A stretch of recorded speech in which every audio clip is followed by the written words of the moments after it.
Hello and welcome back to another episode of Critical Reactions with your host Bryan. We're going to wrap up this week as we always do with an album review. This is where we go through an entire album track by track, exploring each song in isolation and it's part of the larger artwork. Today we're going to be checking out something from Prypjat Pilgrims. I don't know why I was going to say penguins. Prypjat Pilgrims. This is something I could only find on Bandcamp, so we have a bit of a janky interface over here as I have my Firefox run at 320% magnification so that can be readable when I capture it for OBS. Oh, geez, this cracks me up. There's got to be a better way to get Bandcamp information on screen for y'all. Anyways, from what I'm seeing here, neo-folk doom duo from Germany. Pretty cool. We don't get a lot of folk music on here in general, but folk doom sounds like it might interest some of the more metalhead-oriented people in the community too. So that's always nice, kind of getting some new stuff, but also maybe familiar in some ways. We have about 57 minutes worth of music here. I didn't really plot out the numbers exactly, and I don't have a specific runtime. I couldn't find the band on Rate Your Music either. So they're not on Rate Your Music, they're not on Spotify. They seem to be a pretty small group, which is good. I like exploring lesser known artists on the channel just as much as I enjoy exploring, very well known songs or bands. So let's dive into this. The album is called Askesis. And we're going to start off with the opening track, Solitude I. Let's dive in.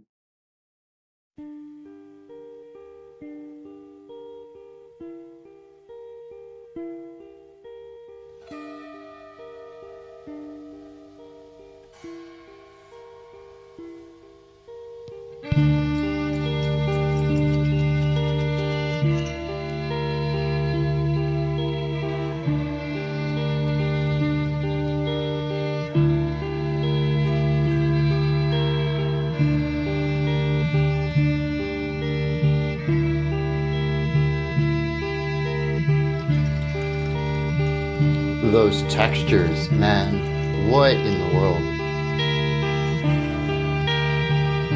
I want to know what instrument it is. I'm going to assume this is all acoustic, given that it's folk adjacent.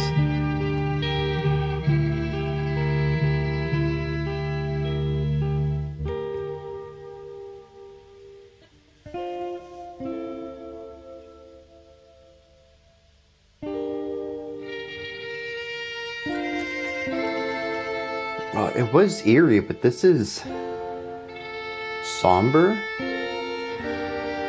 Yeah.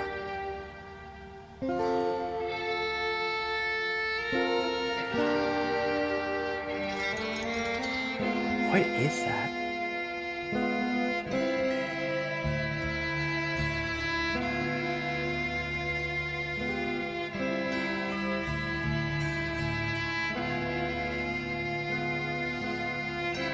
The lack of instrumentation definitely gives it a solitary feeling. I'm curious about other tracks then. If this is Solitude, are we going to find expanded instrumentation in another song?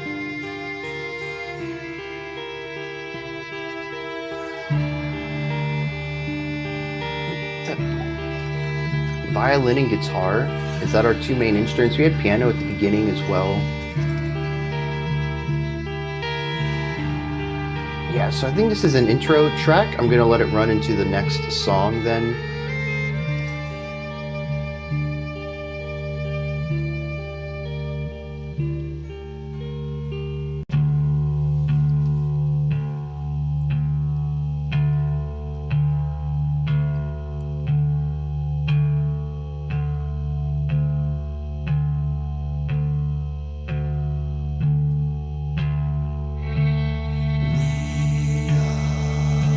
We have vocals here.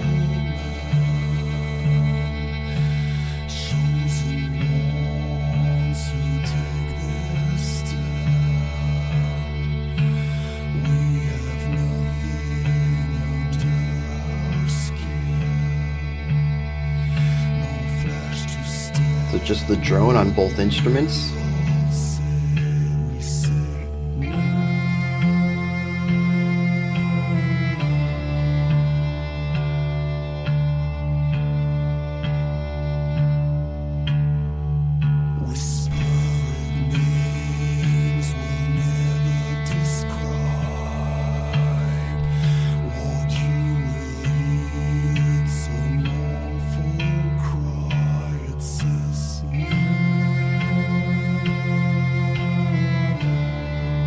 I like the layering up of the vocals and the violin there.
Something about it almost feels bluesy.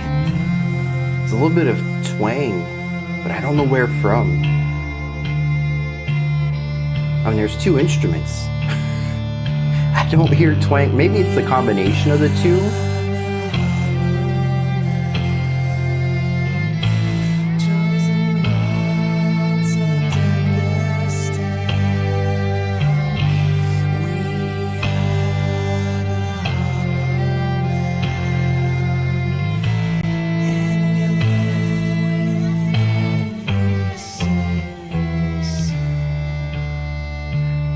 Love that walk down.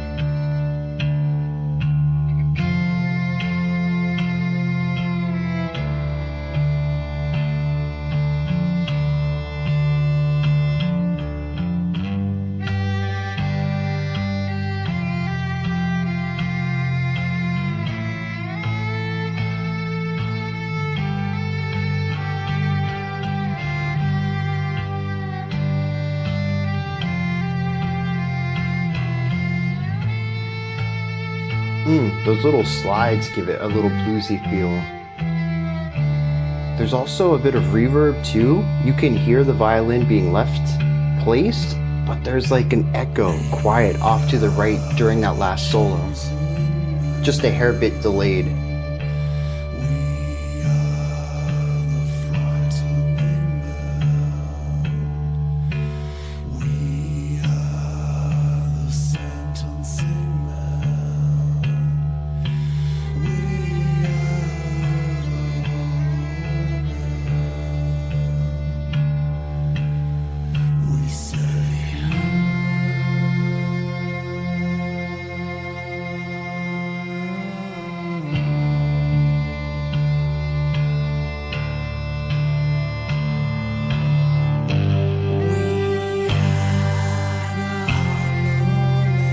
This is a different vocalist than the other one, right? I mean, it's an octave higher, but I also feel like there's some timbral differences as well.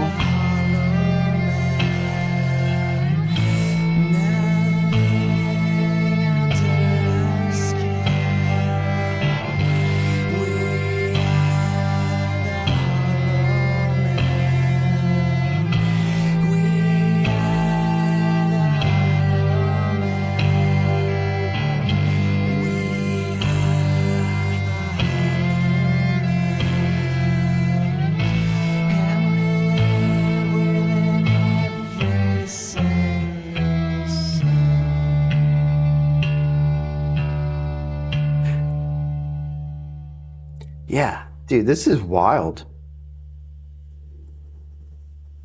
There's a lot of silence there, too. It's wild because, from what I understand, now I could be off on this, neo-folk doom duo from Germany. I'm assuming both people of the band are German. This feels very, I don't know, it has a bluesy feel to it because of the raspiness of the first vocalist. It kind of has a little bit of a gritty Western cowboy kind of feel to it that pairs well with the bluesiness. It has this like old school country thing going on too, like a 50s country vibe, really having that strong blues element. Violin or a fiddle, maybe in this case, with an acoustic guitar. Also a very Western bluesy combo. Um, also looking at the pronunciations of the words, I would never guess that this was a German duo. Just a lot about it feels influenced by American country music. And blues, which again is, it's an American art form. So I think it's just a really wild thing to know. Cause like if I hadn't have read that description, I just got into it. I'm like, okay, I might have commented on the doomy aspects, the slow tempo and the heavy weight of the songs. I would have commented on the acoustic instrumentation and the vocals and and I am going to talk about these, right? I'm not just glossing over this. But the thing is I would never have brought up anything about, Germany at all. There's just nothing in here that, pulls my attention that direction. So I find that to be really interesting.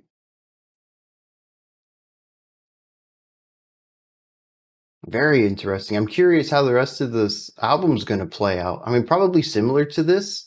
This is folky doom. Yeah, I mean, I guess we could have some more instrumentation in places, but I think generally speaking, the atmosphere and the emotion and the music playing here is what we're going to get throughout this album. I'm here for it at this point. There's still something rather novel to it. My big problem is probably going to be the issues I have with Doom, which is slow movement, lack of movement, and repetition, which this song certainly had in spades as well. But at the same time, it's a novel sound for me. 50 minutes later, or probably like 3 hours into this video, when we get to that final track, is it still going to be something that interests me, or is the lack of movement going to be something that begins to grind on me? We'll find out later. As of right now, though, I'm enjoying this. It's a pretty cool combination of sounds. Now, the opening track, I liked the little bit of movement we had in that one, and I find it interesting that the 2-minute song has emotional diversity in it, and the 6-minute song didn't. In less time, they crammed more things into it. But we kick it off with Solitude I, or maybe Movement 1. There is a Solitude II at track 5, and a Solitude III at track 9, which leads us into the final track. There's only a 10-track album, and 3 of them are short interludes. Although I suppose track 8's 14-minute runtime makes up for that. Jeez. Okay. I'm starting to see how the general pacing of this album is going to go. It's kind of broken up into a couple different chunks. Anyways, this opening, not an interlude, an intro. We have violin and guitar in it, but it starts off with piano. And so far, this is the only time we've heard any piano on this album.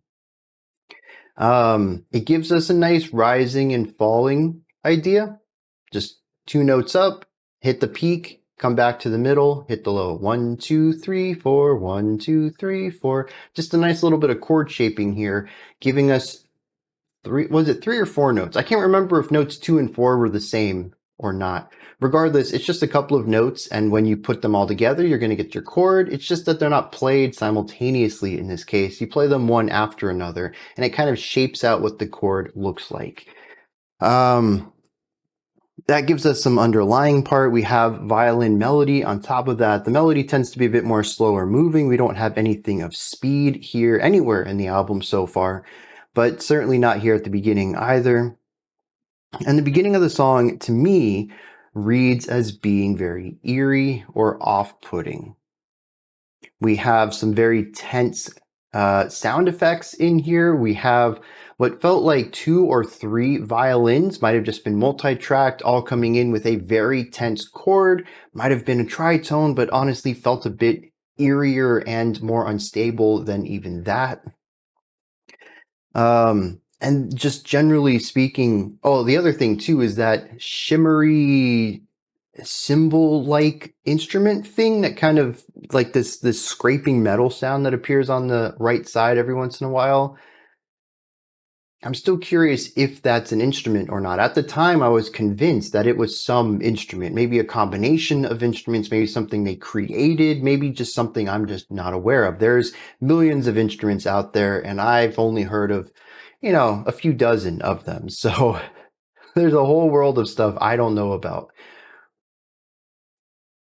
But we're going to talk about this later. I've kind of come around to the question, is it even an instrument? We'll come back to it though. But we have that creating this very tense sound. I don't want to be here. This feels eerie. It feels intense. It's this scraping metal thing going on.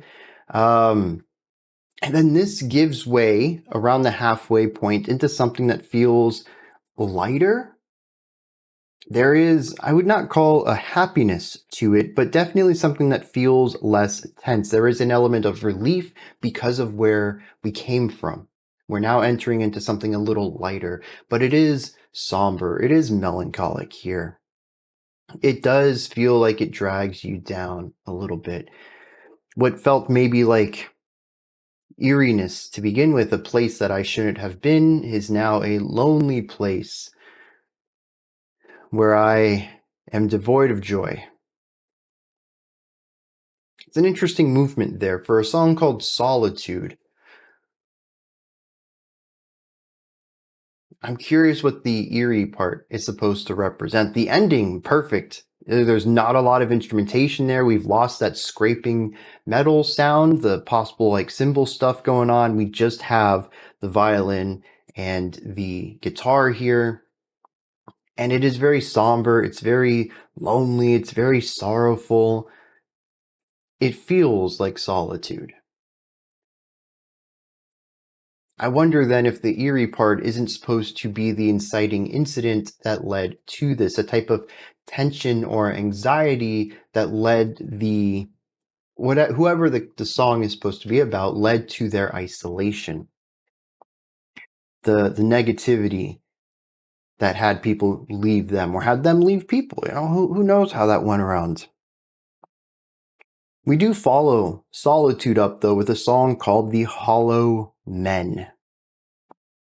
I can't wait to get into the lyrics later. I picked up a few of them at the end of the track when I realized that we were just going to keep repeating musical stuff. And I was like, well, let me listen to what the dude's singing about, because at least that might be new. And it does talk about empty men, give or take. What I picked up says that, there's nothing within ourselves or something along those lines. The concept of hollow, but as a metaphor, not literal hollowness.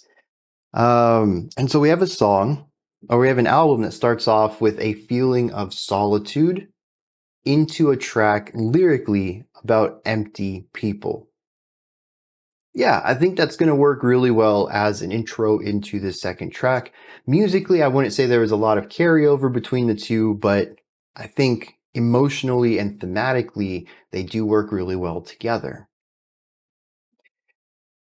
Now, the second song, though, we do just have violin, guitar, but we also have vocals, center channel. The instruments, for the most part of this, what is it, just the verses then? Because the song is just verse chorus. We do have a bridge, we have the violin solo, gotta talk about that, but it is mostly verse and then chorus. The verses are drone. The guitar and the violin are just playing one note. The guitar plucks it or strums it, and the violin bows it. So we have a staccato repetition, dun, dun, dun, dun. And then on the violin, we have legato, la, just holds the note out. Very soft attacks between the notes too. Presumably, well, is it like every 4 beats when the violin plays the same note over again? The violin, though, I don't remember if the guitar does this. The violin does change notes every once in a while as a sort of, uh, in a sense, like a punctuating idea. At the end of a phrase, they will play one note a little lower and then come back up to the drone. It is a very short dip away. I can't remember if the guitar did that. It gives the song a little bit of pacing and phrasing, but it doesn't really add much to the song other than to keep it from feeling totally locked in place.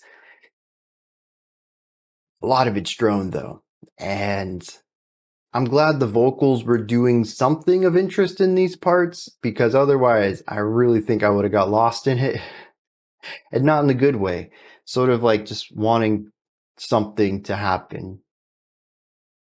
In the verse, though, we get some semi-melodic stuff from the violin, although mostly what I would classify this as is chordal ideas as we get the main hook of the song, which I don't even know if I can call it. I mean, it is the chorus, it's the repeated part, but it isn't catchy. I don't really know if I could call it a hook. It's all very... what's a good word for this? Static. There's not a lot of movement, and once you've heard an idea, it doesn't really change going into the future. You really have to enjoy the atmosphere they're laying down.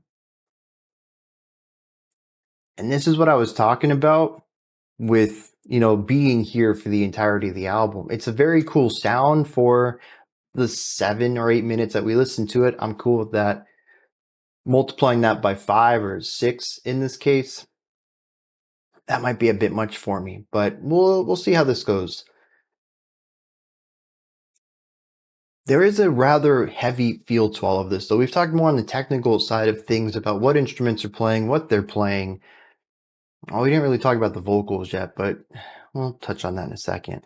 The song feels heavy, though, more so than the first two, I think. Part of it may just be the drone, but it's also the tempo, and I can't believe for a Doom-adjacent song, I haven't checked the tempo yet. I almost always pull out my metronome on stuff like this and figure out, just how slow we're going after a guess, because I like to kind of get around to feeling out time and tempo, I think more specifically. And so I like to test myself, hey, what tempo is this? 45-ish. Let's go check it. Find out what it really is. I get better at it over time. It's good practice. But yeah, I haven't done that yet, which is wild. But it is a heavy track. It feels weighty. The instruments are lower end. We don't really have a lot of high trebly stuff going on. It's a very slow tempo. And I guess this is a good time to bring in the vocals too, especially the main vocalist that we have at the beginning and middle of the song. It's just very low. Again, it's a lower register tone. There's a raspiness, a grittiness to it. And, let me talk about this for a second. I don't know if there's 1 or 2 vocalists. We definitely have a different vocal style in the first 2/3 of the track than the final third of the track. Most of this, I think, is pitch-wise. The second vocals that come in are an octave up. But there's also a timbral thing as well, and this could be done by a single person. But it could be a second one as well. The first vocal feels very wide. It feels very resonant. The second vocal is a bit more narrow and it's more nasally. Now, again, these are all things that a person could shape in their own voice. And I'm not going to say that the 2 vocals sound extremely distinct enough where it's obviously clear it's 2 people. There are some timbre overlaps going on there. Maybe it is just one person, but I feel that they're two very distinct approaches. But there's one thing that's carried over between both of them. And I think this is interesting. It's a breathiness. There's a lot of exhale going into these lyrics. And I'm not laughing at the vocalist. That was, was so dumb to do. It felt silly doing that. And I like this. It provides weight, I think, while providing also a synergy if there are two vocalists between their deliveries to kind of allow for a little bit more overlap in sound and not have the timbral differences be as distinct or be put into the forefront of a listening experience. But it is something immediately noticeable on this track. And I'm curious if it was something that they intended, something that they feel has an emotional or artistic impact to the music, or if it was more of a byproduct of singing so low.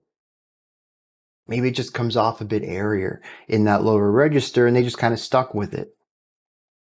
I don't know. I can't really see how it adds much to the song, although it is a song called Hollow Men. So maybe it does go along with that. We'll see if this is a vocal style they continue to use on the album or if it's something they particularly used on this track. But it is something I noticed here.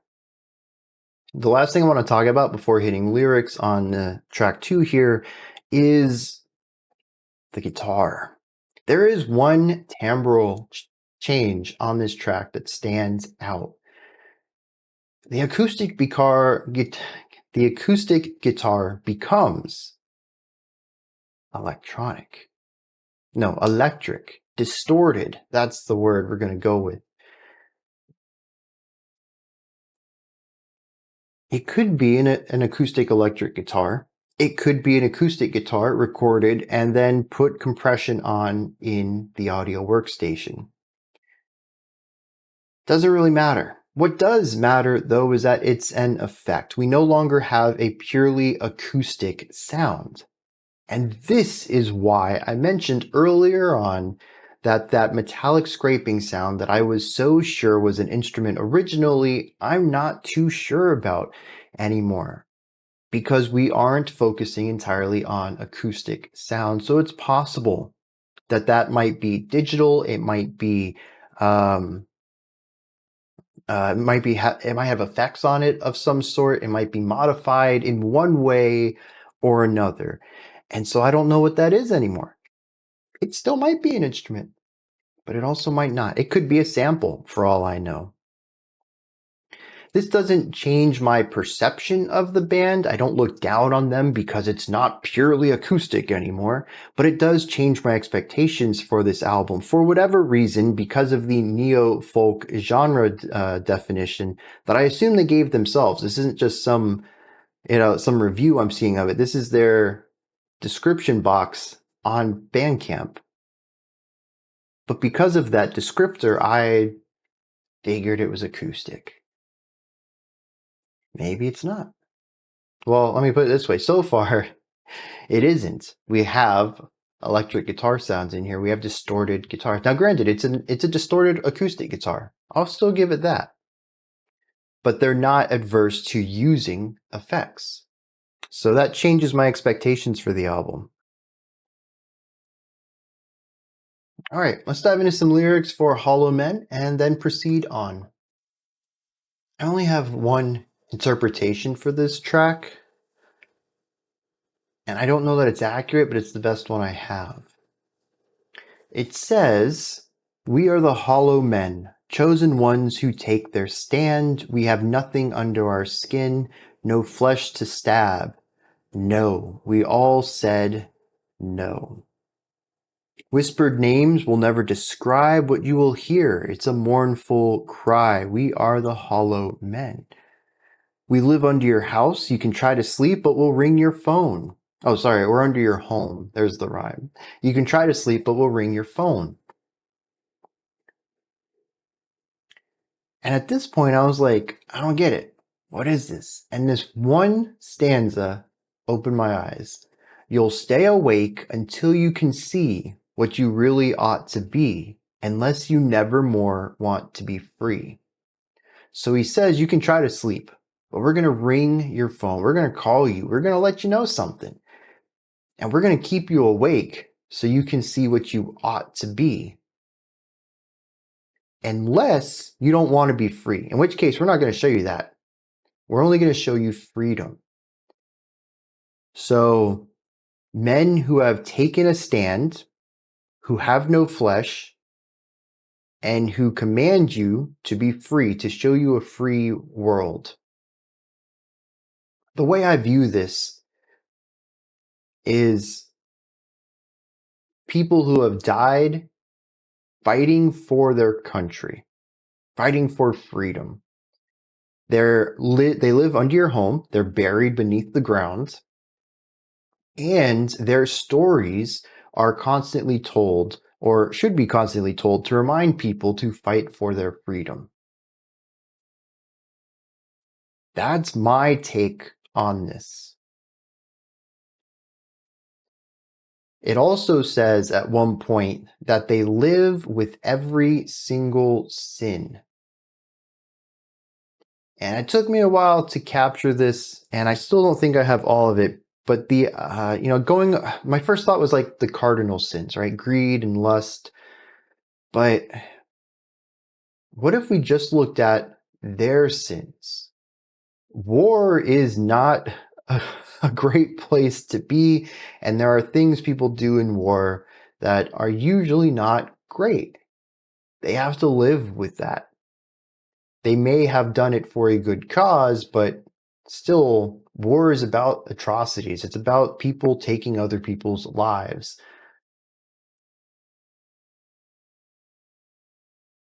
And I think that's what this song is about then. The ghosts of those who have fought to ensure that the people today can be free. And like I said, I don't know that it's what they're talking about. I don't even think it's 100% supported by every line in the song.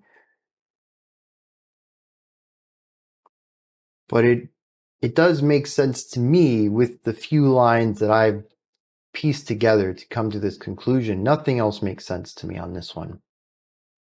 If you have a different interpretation of it, as usual, please put that down in the comment section. I'm all ears. I'd love to see a different perspective on it.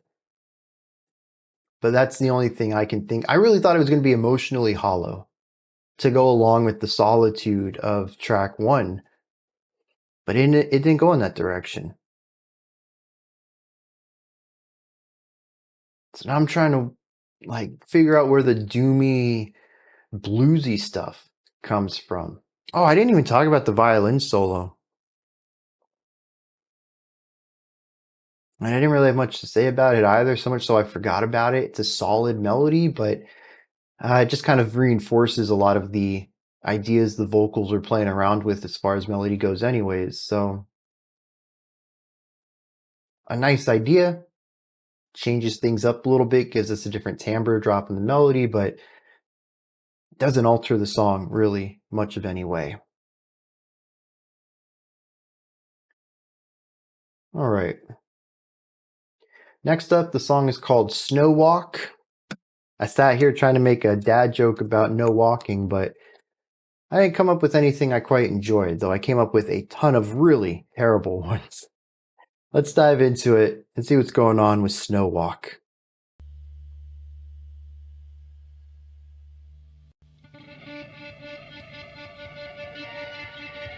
Oh, I didn't even think about that either. The reverb on the violin in the solo was also an effect that was put on.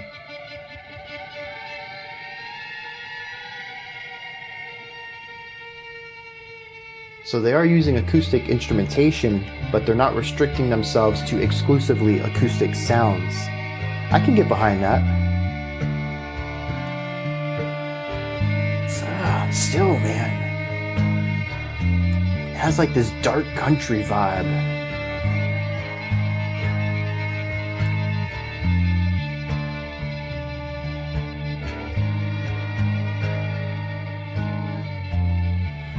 Sound is fading,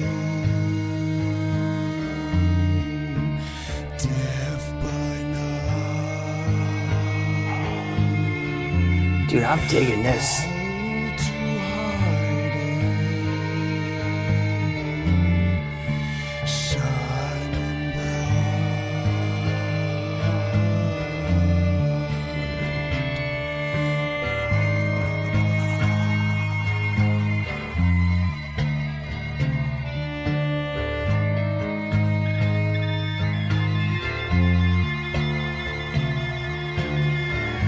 Dude, I don't know if this is like one of the best descriptions I can give for this band, but it reminds me of like if Mike Patton was frontman for like the Metallica blues rock era of their music,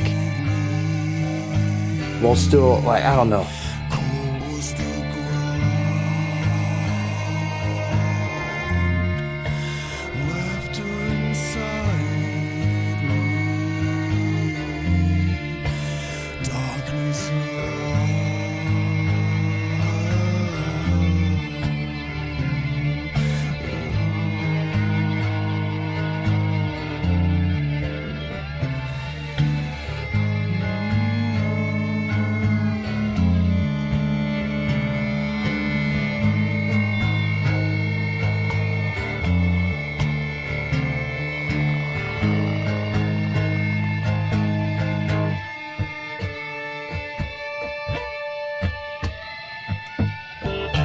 Dude, all the muted guitar stuff.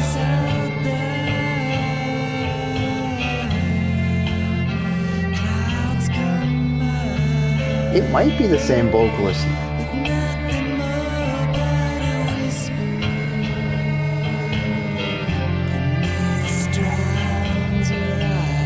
Dude, it's kind of grungy too. Not like the genre, it's gritty. It has a texture to it. Like harmonically though. I don't know if that makes sense to anyone.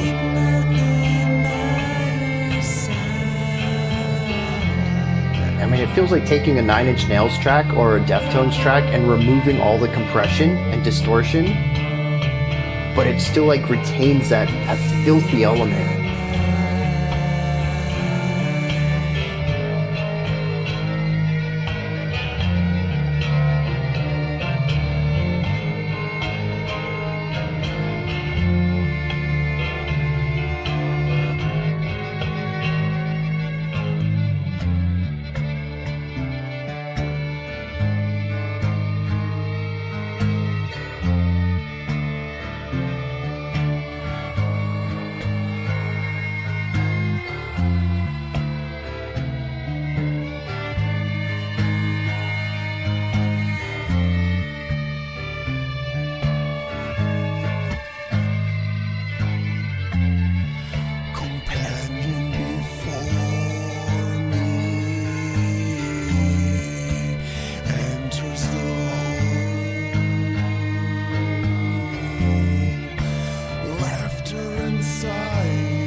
That's the second time this song they've done something like that on the vocals.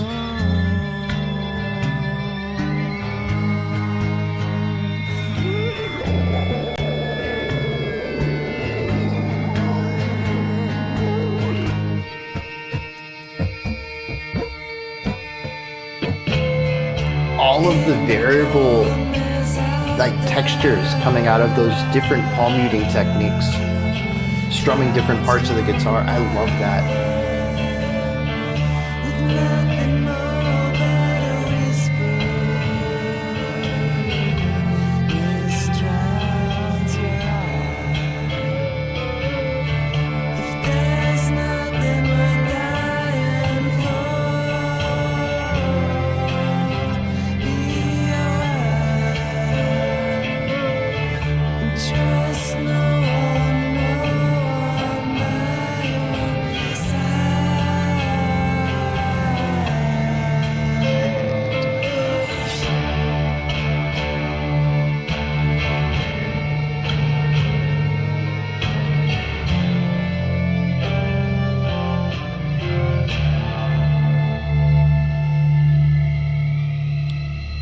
Okay.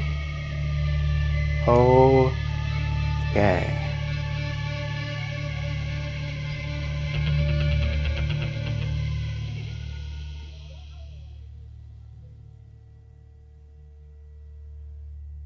Dude, I do not hear any of that.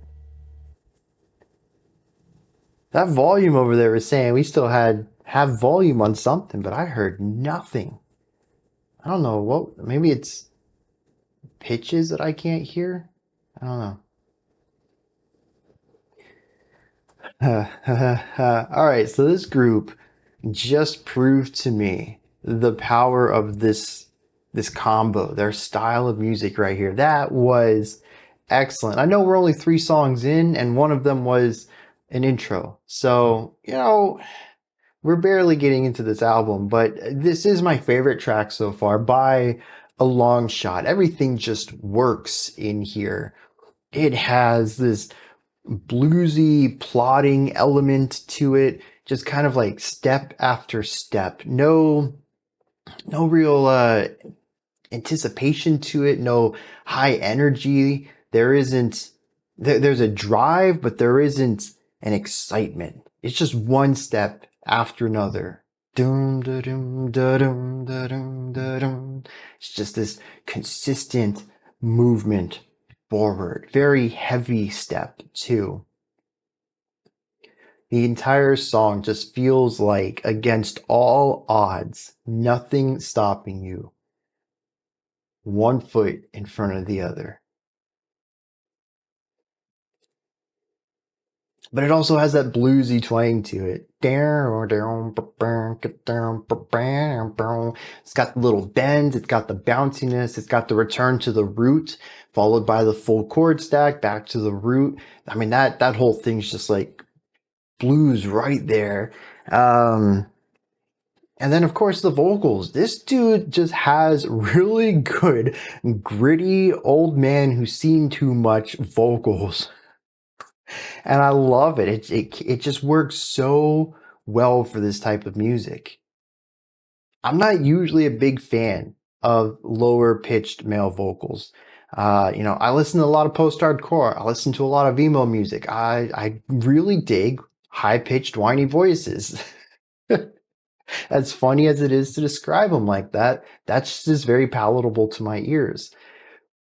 And I will be honest, I think if I were to choose a vocal style, I would definitely choose the higher pitched vocal style on this album more often than the lower pitched one. However, it just doesn't fit as well with the music. I think it's a nice contrast to have the higher pitched vocals here, and I usually find them to be a nice bit of relief since a lot of the song, a lot of the instruments are on the lower end of sounds. They all kind of fit into the same general pitch range, so it's nice to have that diversity when the vocals kind of jump above everything.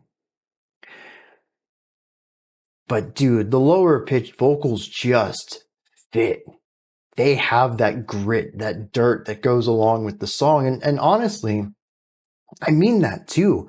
That was one of the things I brought up in here is that the song feels filthy. It feels gritty. It feels dark. But it doesn't have the typical sonic cornerstones for those. We don't have a ton of compression. We don't have a ton of distortion. We don't have these massive electric guitars that feel like buzzsaws. We just have a nice twangy guitar and some violins, and it still captures that grit.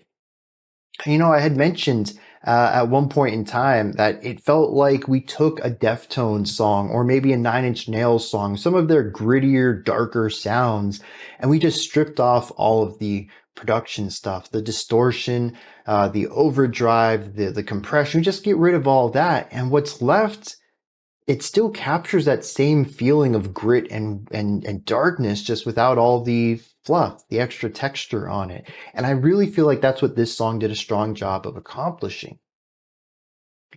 It feels dark and gritty and heavy, but it's just violins, a vocalist, and the guitar. And I find that to be really interesting. They're really capturing that sound in the composition. They do a great job with that. And everything just kind of comes together on this track. You know, what's interesting though is if we focus on the violins, it's kind of a post-rock song. While the guitars are giving us this bouncy, groovy little, country thing going on, sometimes giving us just chords, the violins are on either side just droning away. Not pure drone, they do change their pitch from time to time, but most of what they're going for is atmosphere and harmonic texture over anything else. There's no melody here. I couldn't really find that they were working with the guitar in any sort of like chord progression kind of way.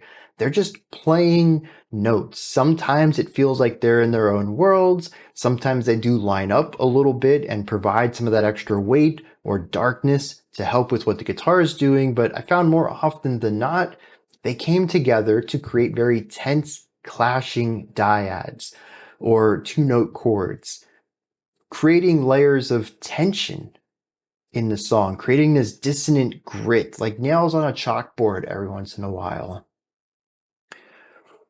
It allows the song to not just feel weighty because of the tempo, and I forgot to check tempo again. I'm pulling this app up right now. Oh, I don't forget. It's not just heavy because of the tempo. It's not just, bluesy and sorrowful because of the guitar and the vocals, but it's also eerie because of the violin work. It feels dangerous. It is this feeling of a song that is constantly moving forward, no matter the cost, no matter what obstacles are put in their way. And they just do it not out of joy, not out of seeking something, but simply because it's what they feel they must do. As isolating as that is, as dangerous as it is, as much of a weight as it is on their shoulders, they continue to march forward. That's what this song feels like to me. And it does so with freaking 2 instruments and a vocalist. It blows my mind. Sometimes less is more. And I would say this band is really capturing that well. Is there anything else I want to add to this one? I don't think so. It's a pretty straightforward song. We didn't even have a bridge in it. Pretty repetitive too. Yeah, I think that's gonna be it for this one. Let me hit some lyrics. Well, I got nothing on this one. There's 3 stanzas for verse, 2 in the first verse, 1 in the second, and then the chorus. This has quite a bit fewer lines than the previous track. The verse says, "Sound is fading, deaf by night, a hole to hide in, shining bright, crystal beneath me, cold was the ground, laughter inside me, darkness around." So we have somebody, I was thinking like snowy middle of the night, because it's called Snowwalk, but now that I'm rereading it, I don't think snow got brought up at all. But they are walking somewhere, and they found a bright light coming out of a hole. They described it as looking at a crystal beneath them. The ground was cold, and there was a laughter inside and darkness all around. Okay. The third stanza, or second verse, says, "Companion before me enters the hole, laughter inside me, shivering tone." So the laughter inside continues on from verse 1. They sent somebody else into the hole, though. Bringing back the coldness idea, as he says that there's a shivering tone.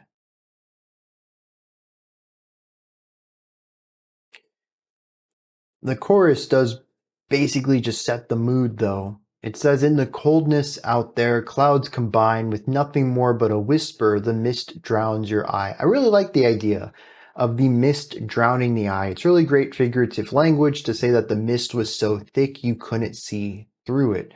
Drowning the eye is such evocative imagery. It says, if there's nothing worth dying for, be aware and keep nothing by your side. So this person was walking with someone else. It gets very misty, can't see what's ahead of them. There's a light in a hole. They send the person to go retrieve this crystal that's beneath them. And that's it. I don't know. I'm missing something here.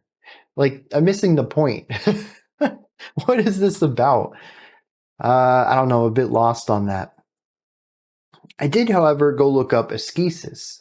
I wanted to know what the album name was referring to. And askesis is a Greek term. It seems to derive from the root word askeo, which means I train. And it is generally exercising or training that is determined to overcome the self by the self. In other words, if we just want to condense it down into a single term, it's self-discipline. This album's name is Self-Discipline. I'm curious then how that might work into some of the themes here. Maybe it has nothing to do with them either. This could be an album that I noticed this is the band's only album. It came out a few years back. It's possible that this took years to make. They really, maybe it was put off for a while. Maybe they would do one song together and then months of life just getting in the way. And finally they buckled down, self-discipline, get the album out, right? Maybe that's all the title refers to. But I'm curious if we don't see concepts of self-discipline coming through the lyrics on any of these tracks. And I tried to apply it to the two we've listened to so far, and I don't know. I don't understand track 3, so it's really tough to apply a theme to it. Track 2, I think you could shoehorn it in there if you wanted to, but it's not a strong connection there either. So yeah, something I'm keeping in the back of my head though. Askesis. Let's continue forward. We're going to check out track 4. Track 5 is an interlude that I'm pretty sure goes into track 6. So we'll do 4 alone, and then we'll do 5 and 6 together. Let's hit it. This one's called Like a Deer.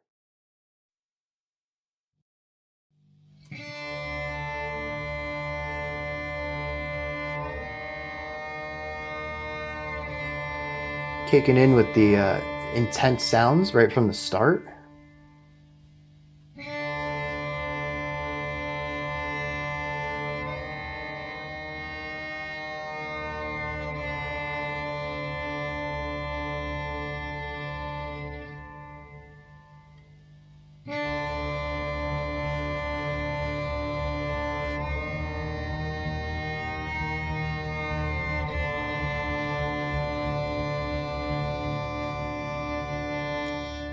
It almost sounds like a warning of some sort of a horn.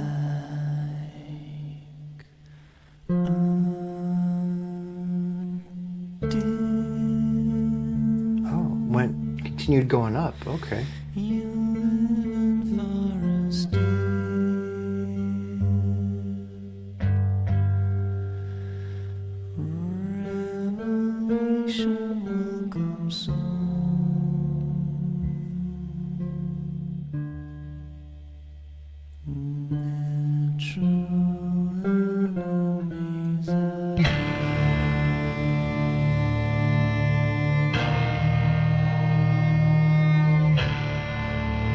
Okay, so the opening with the distorted guitar under it.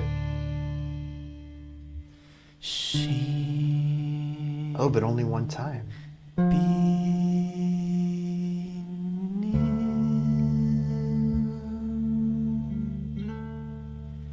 Sun fades while you hesitate, and the passion that you feel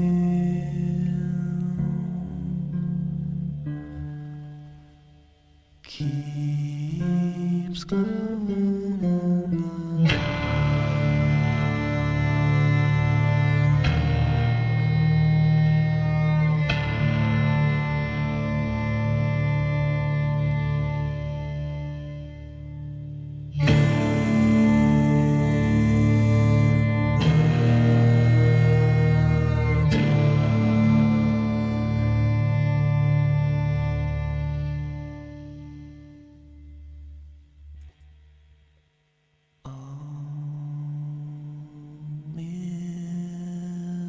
was quiet.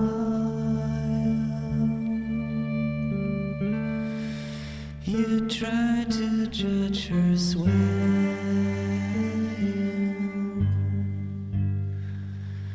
The threat of having heard our evils into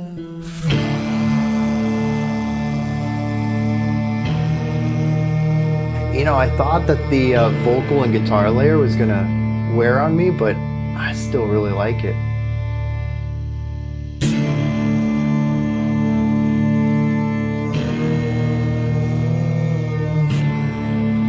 Oh, a little bit of Phrygian thrown in there.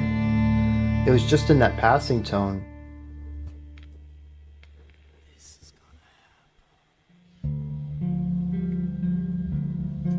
Did I whisper something?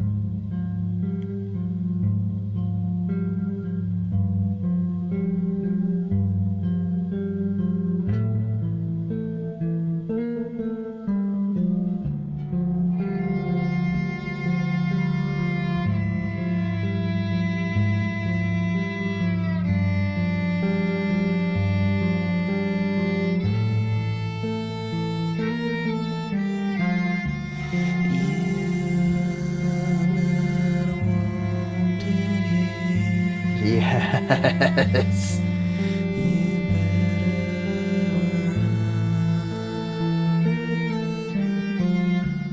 Dude, counterpoint in this? Sign me up.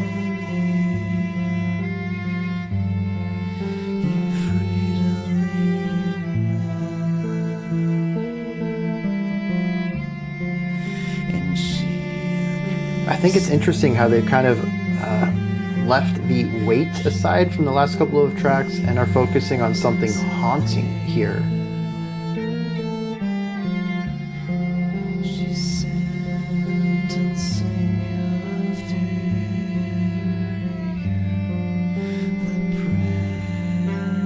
Looks like we're about a 68 tempo. Is that allegro?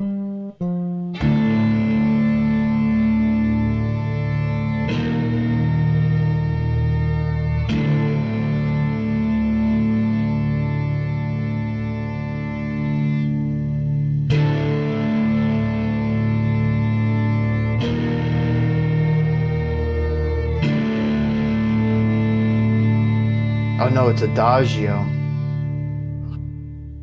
Yeah, allegro is much faster.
You know, it's not just haunting either. There's an isolation here that we haven't heard since the beginning of the album.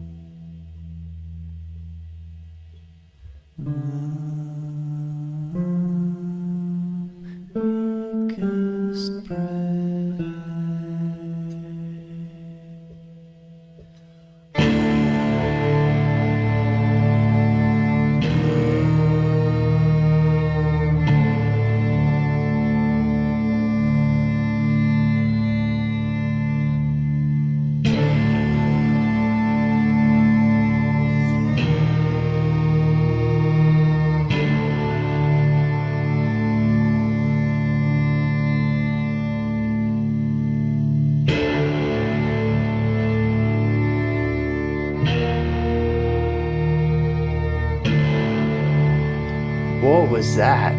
Was that intonation or tense harmony?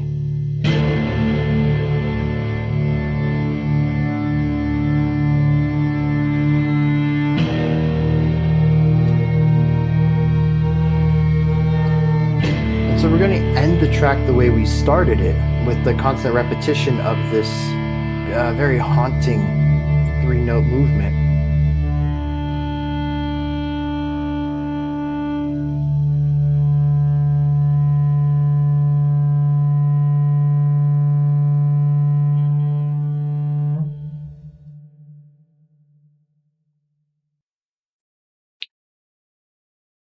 Yeah, I was definitely more enthusiastic about that track in the first couple of minutes before I realized we were still only 3 minutes into an 8 minute song. That was a wild realization for me. I don't know if anyone else had that. I had honestly thought we were close to the end on this track, and I looked down and we're like 3:15, 3:30 into it. I'm like, we haven't even hit the halfway point. The song feels long. It feels like it takes up a lot of time, and my understanding of the lapse of time was completely obliterated in that song.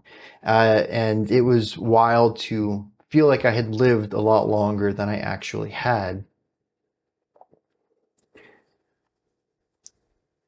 But because of that, I don't know that there's going to be a lot to talk about here. There's mostly two ideas. We have the intro idea, which is the low note to the high note to the low note, and then the rest. It feels like a warning to me, some sort of alarm going off, especially when that second note can be highly dissonant at times. We heard, I think, the most dissonant form of it in the second to last playing of that sound, or maybe third to last, where I had actually questioned, was there actual dissonance there, like planned dissonance, or is there, some intonation? Maybe the violin was a hair bit flat or sharp on that tone coming in, because they slide into something a bit more consonant, but they started out really tense, really clashing there. And we actually get quite a lot of that, where the second note is more and less dissonant in different times that it's being played. It actually made me think at the start that we were playing different notes there. The root was always the same, but the second note was different. But I don't think that's true. I think there's just some variability in the pitchiness of that note on the violin. Occasionally, we will have the lower vocals come in on this too. I think that's nice. It adds that airiness because the violin and the guitar are kind of smaller sounds. Not that they have less, not that they take up less space, but that they're just not as wide of tones as that really low resonant, airy vocal sound that comes in. So I think it's a nice way of widening that out and kind of giving it more of a wall of sound tone, especially since it's a middle channel instrument coming in with the violin and guitar being out on the outside. So it's that bridge that pairs it all together. I think that works really well. But this whole section, I think its purpose is to sound like an alarm, to sound alarming, to sound eerie or ominous, to kind of put you on alert. And to kick the song off with it, I think, is a pretty good idea. Especially if the song is what I think it's about, which I could be really wrong because I was way off the mark with Hollow Man, but I did pick up the idea of, you're weak, you're prey, I'm predator. Something along those lines is what I heard at the end of the track. So an alarm going off that there's a predator in the midst. Yeah, I think that's a good way to kick this track off. But the other half of the song, it just feels lonely. This is the sections where the guitar and the vocals play the exact same part, and then usually a violin off on the left kind of does some textural, whatever they want to do. They're not really doing anything of interest most of the time. They're just kind of holding notes out. We did get the counterpoint like 3 or 4 minutes into the track. That was really freaking cool. I liked that, where the guitar and vocals were doing the main melody and the violin was doing a different melody alongside it, and they both had different parts where they would move through notes quicker, and it was just this nice sort of like call and response alongside. Oh, it's just beautiful. Excellent stuff. I wanted more of that, honestly. All across this, I will take more of that in every song.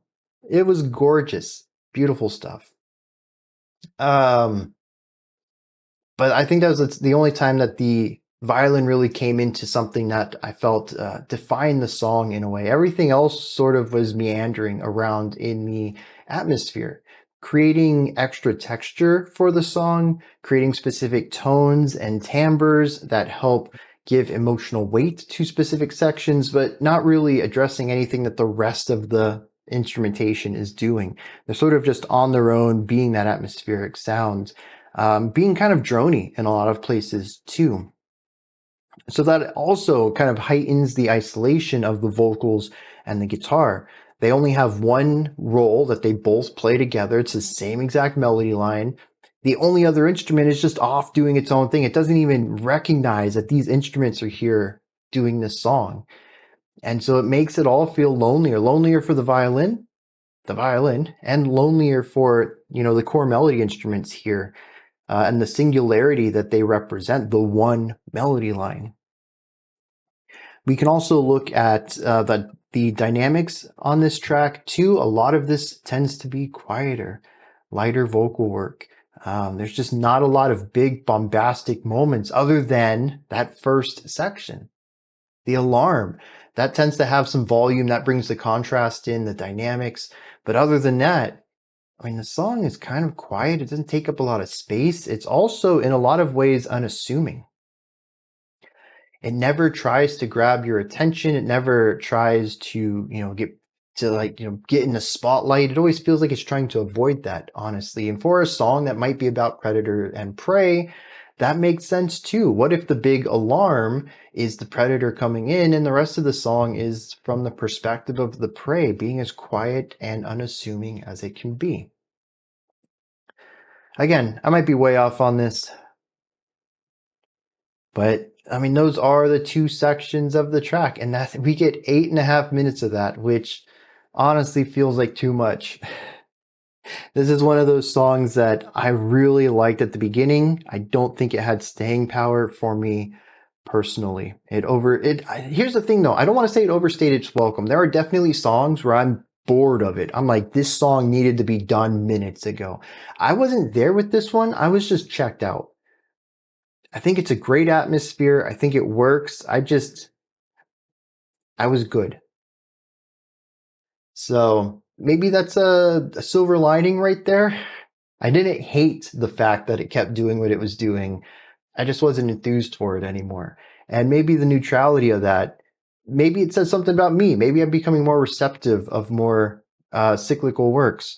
Maybe it says something about the music, though, in that it does a better job at being cyclical and repetitive than other songs that I've listened to have been. I don't know. But I do feel, like I mentioned, man, 3 minutes in, I thought we were almost done. We hadn't even hit the halfway point. That's where my mind was at for this song. I think as excellent as it is doing what it does, I was not here for the whole 8 minutes of it. Let's hit some lyrics though. My best take on this track is that it's some sort of a story of a relationship. We have 3 stanzas that set the scene, 3 more stanzas that describe an event, and the final stanza that asks a question to the other that the narrator is speaking to. It says, like a deer, you live in the forest deep. Revelations will come soon and natural enemies are here. She'll be near. Sun fades while you hesitate and the passion that you feel keeps glowing in the dark. All is quiet. You try to judge her swaying. The fright of having hurt her evolves into a fray. So we have 2 people. One is described to be like a deer. And while it's described that this all takes place within a forest, I think that's more metaphorical than anything else. It says revelation will come soon. So you're going to learn what all of this means eventually, but right now you don't get it. It says that the person has a fright of having hurt her. So there is somebody nearby that they may have unintentionally hurt, maybe emotionally, maybe physically. And this evolves everything into a fray. So there's a fight that comes through this. A quarrel may once again be verbal, an emotional battle, but it could also be physical as well. It says, and this is going to happen. You're not wanted here. You'd better run. You can't choose anything here. You're free to leave none. So you need to go. You need to get out of here right now. It says, and she'll be standing near. She, the isolator, sentencing your fear, you, the predator. This is interesting. Later on, it even says, why do you feel like a predator? It's already been called a deer. It says right here that you are a predator. I haven't quite come around to that line yet. It says, sometime passed, the hunting shadows left, and you can't hurt anyone because you're just a deer. So why do you feel like a predator? You're the forest's weak. You're the victim, the weakest prey of them all. How I read this is a metaphor for the end of a relationship. Accidentally hurting someone, getting into a big fight about it, and then the breakup coming through from the other person you're told to leave. But I don't understand where this whole predator, prey, you're just a deer thing comes in. There's judgment cast on the events here that I don't understand why they're present, what they're supposed to mean, and how I'm misreading that middle part where it says that you, the predator, she's sentencing your fear. I don't understand how that works because literally, I mean, it's probably like 3 minutes later with how long the song is, but 5 lines later, he says, why do you feel like a predator? The narrator literally called him a predator. I don't get it. I'm very lost on that one specific line. Interesting song there. It is interesting, though, that it mentions that she is the isolator and sentences your fear. I felt a lot of this song was very isolating for a different reason, but it's still, I think, a key part of that song. And I think the lyrics work well within that framework. Still trying to figure out how the lyrics work with the alarm sound, though. I don't know. I'm a little lost on that one. We're going to move into Solitude II, and that'll take us into Bird of Prey. This is going to run us about 9 minutes long. Let's dive in.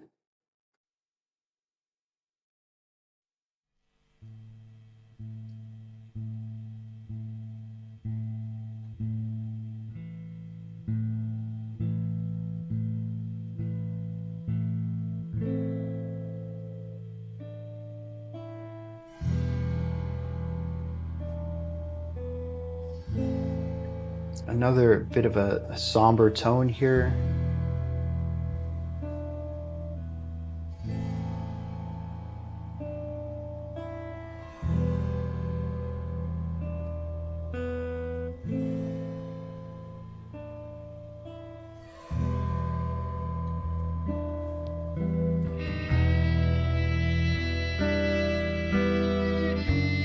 And dreary bluesiness.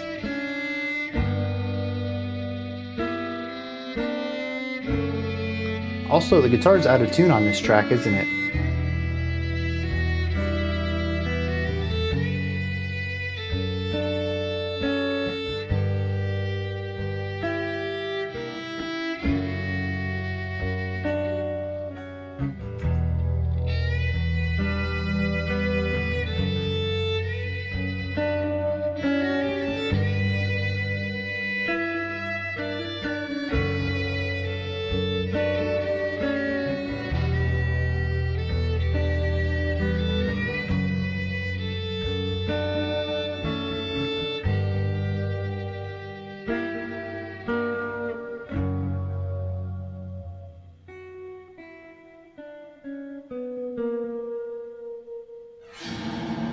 There's that sound again. Slightly different from Solitude I, but I am glad to hear that sonic connection between the two.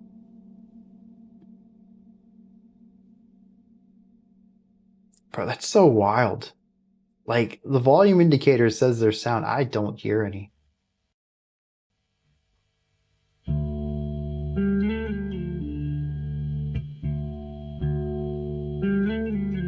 Okay, so they don't connect like Solitude I did with track 2.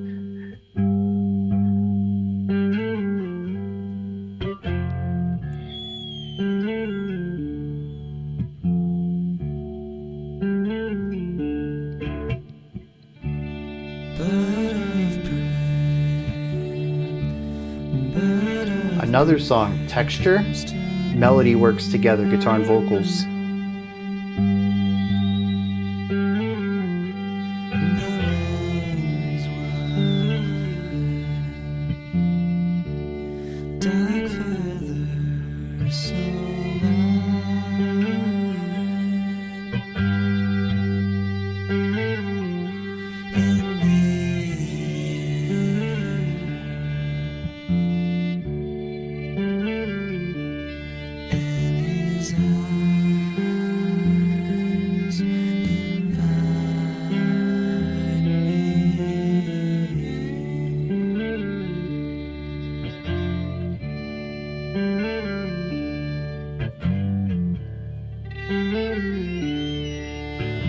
Oh, the whistle's a nice touch too.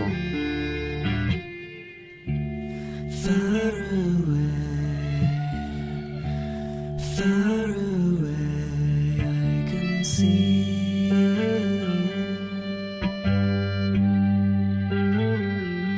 on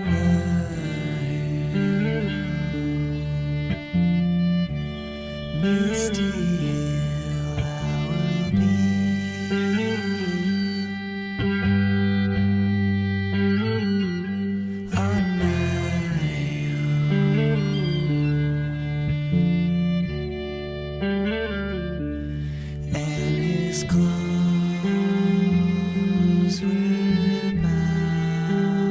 Alright, yeah.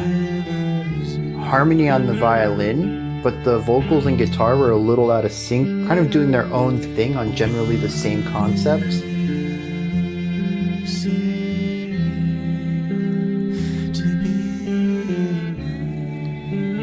I'm really liking the way that the three instruments are being used here.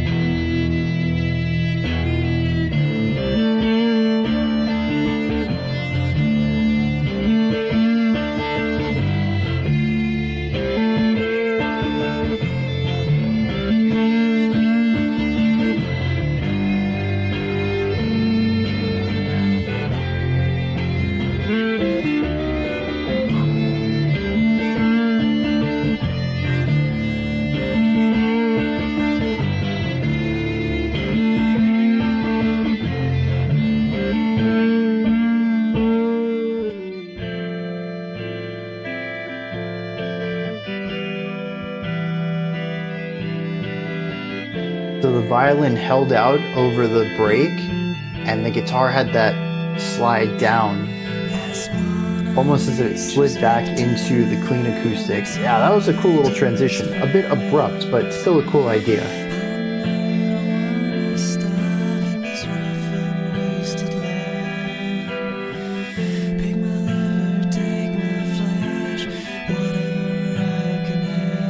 It's interesting how quickly the vocal line's being delivered here.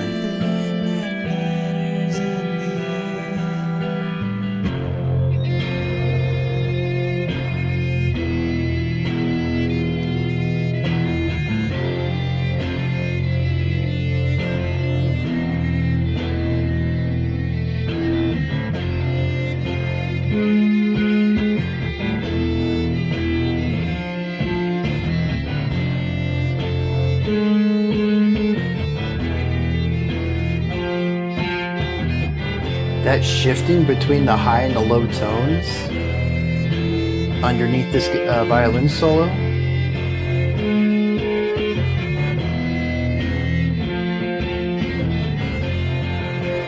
There's like a post-hardcore concept to that.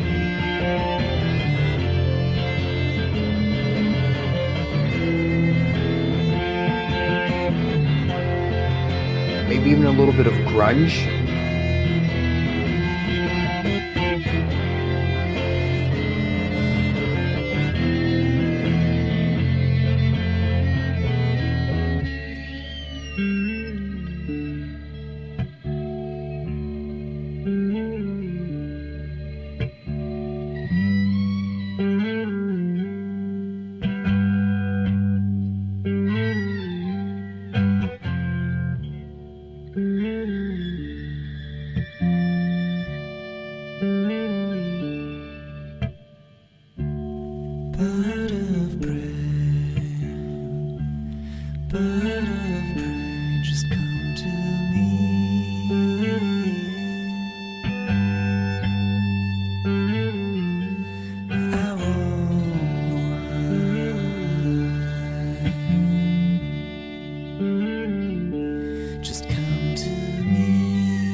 The whistle and these little screeches on the violin. Is that supposed to be a bird screech or a bird squawk?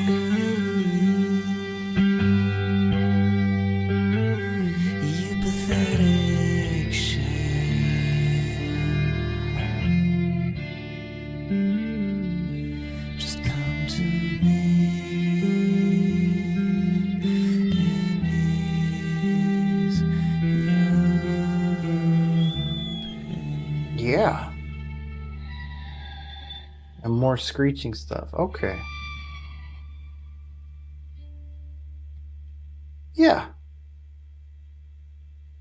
Interesting track right there. Definitely something that I think captures a lot of the same vibes and feelings they have going on the album so far, but somehow once again still taking a bit of a different take on it and creating something that doesn't just feel like more of the same, despite certainly capturing more of the same vibe. Primarily speaking, this continues being a song that's a bit heavy and sorrowful and isolating. I think those are really the three core descriptors for most of this album.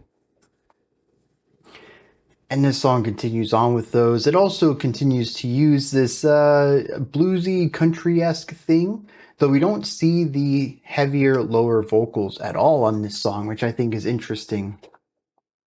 It also continues the pattern from track 4, where the guitar and the vocals end up playing the same thing, reinforcing that melody line. And I will say it's a pretty catchy melody line. It's going to be stuck in my head for a little bit.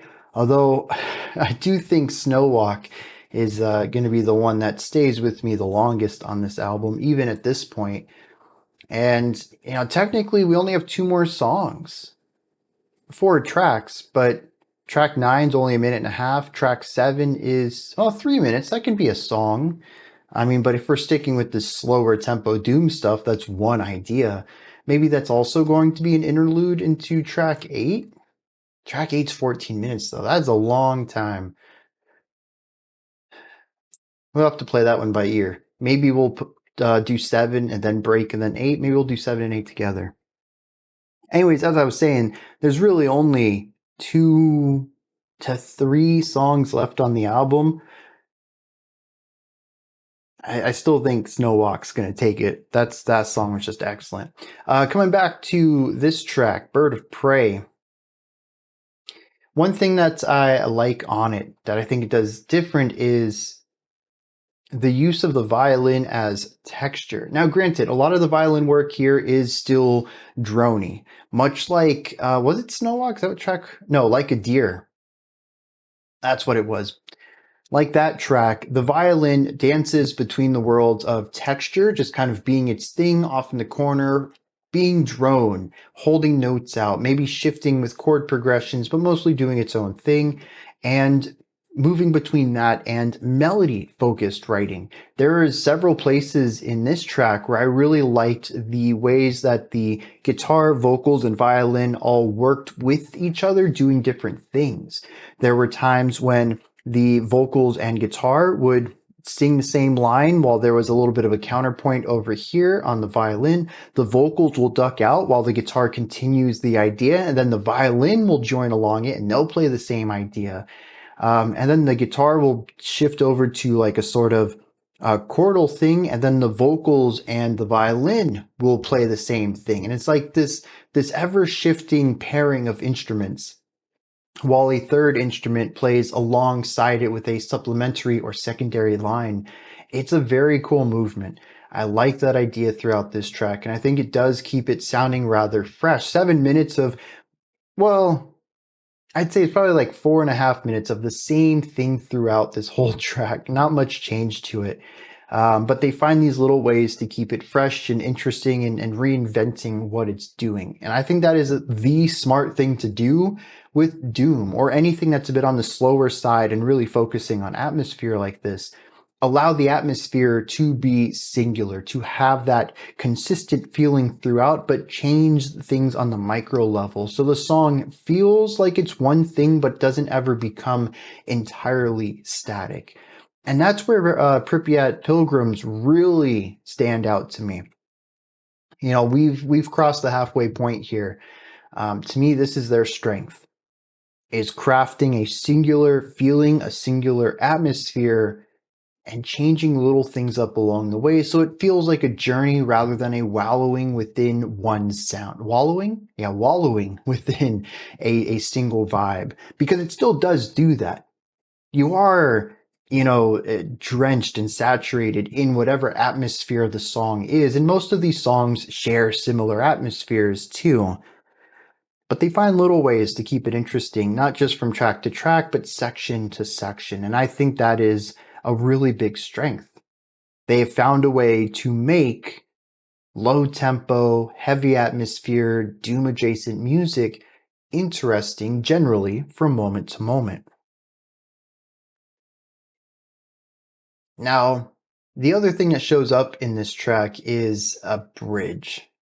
And I like the bridge. We have some guitar solo. No, we have some violin solo off on the side. It's doing what the violin's been doing mostly on this album. It's got some lead melody lines, nothing too memorable, but something that always reinvigorates the core idea of the melodies in the song while also reinforcing the emotional element. I don't really think that the violin solo on this track or Deer, or we had a violin solo on Snowwalk too, right? I don't think that any of them have really recontextualized the song, has changed my relationship to the atmosphere or anything like that. I honestly wouldn't even say that they've pulled the song forward in any way. They just continue to reinforce what's already been there and to basically state it again with, in a different way. They're saying the same thing with different vocabulary. See what I did? And that's not a bad thing, sometimes that's what you need in a song. And for music that is sort of based around repetition, having this type of slight shift to the repetition, it ends up working well.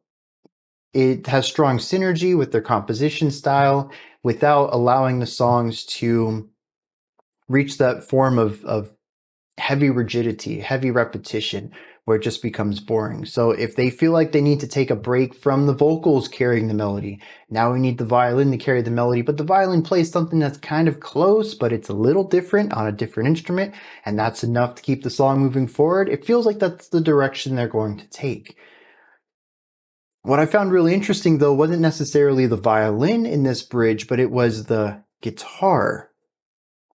It had reached something that felt a bit more like grunge or post-hardcore. It definitely felt like it had some sort of inspiration from punk. We had a divide between these lower tones and these higher wailing tones, which was really interesting too, because moving back and forth between higher, noisier sounds and lower, more rooted sounds is a cornerstone of post-hardcore.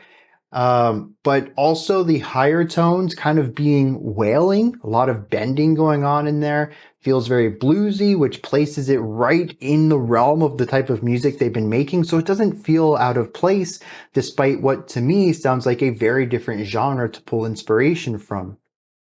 I think that combination ends up working ridiculously well, and I really like it. It also creates a bit of grit and noise that we haven't heard in a few tracks. Granted, we had the violin sound effects on a couple places in this track already, but it isn't a musical noise. It's more of an effect perspective on it. And this is working noise into the harmony, into even a little bit of melody. I wouldn't call the guitar parts melodies, but they were definitely melodic. We had a couple of moving notes, we jump up, a couple of moving notes, we jump down, and we follow a pattern. That's why it doesn't really feel like melody to me, but it does have melodic qualities to it. It isn't just focusing on a chord or, shaping out a chord or anything like that. There is still a bit of movement to it. And I thought that was really interesting juxtaposition to the violin, which, like I just got done mentioning, was kind of just doing what's already been done in a slightly different way, but reiterating what we've already heard. The guitar brings in something pretty fresh for the album in a way that still completely fits in with what the album's been doing. It didn't feel out of place despite the new influence. Yeah, very neat.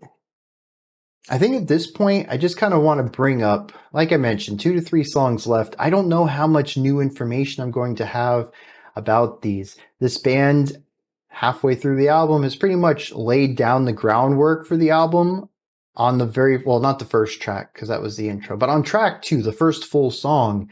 That's been the blueprint for everything we've heard since. I'm not expecting a lot of new coming out of the next few tracks. And so I just hope that there's enough new elements in those for me to talk about, because I feel like even just 6 tracks in, I'm already beginning to repeat main ideas and talking points, because the album is fairly, I don't want to say it's one note.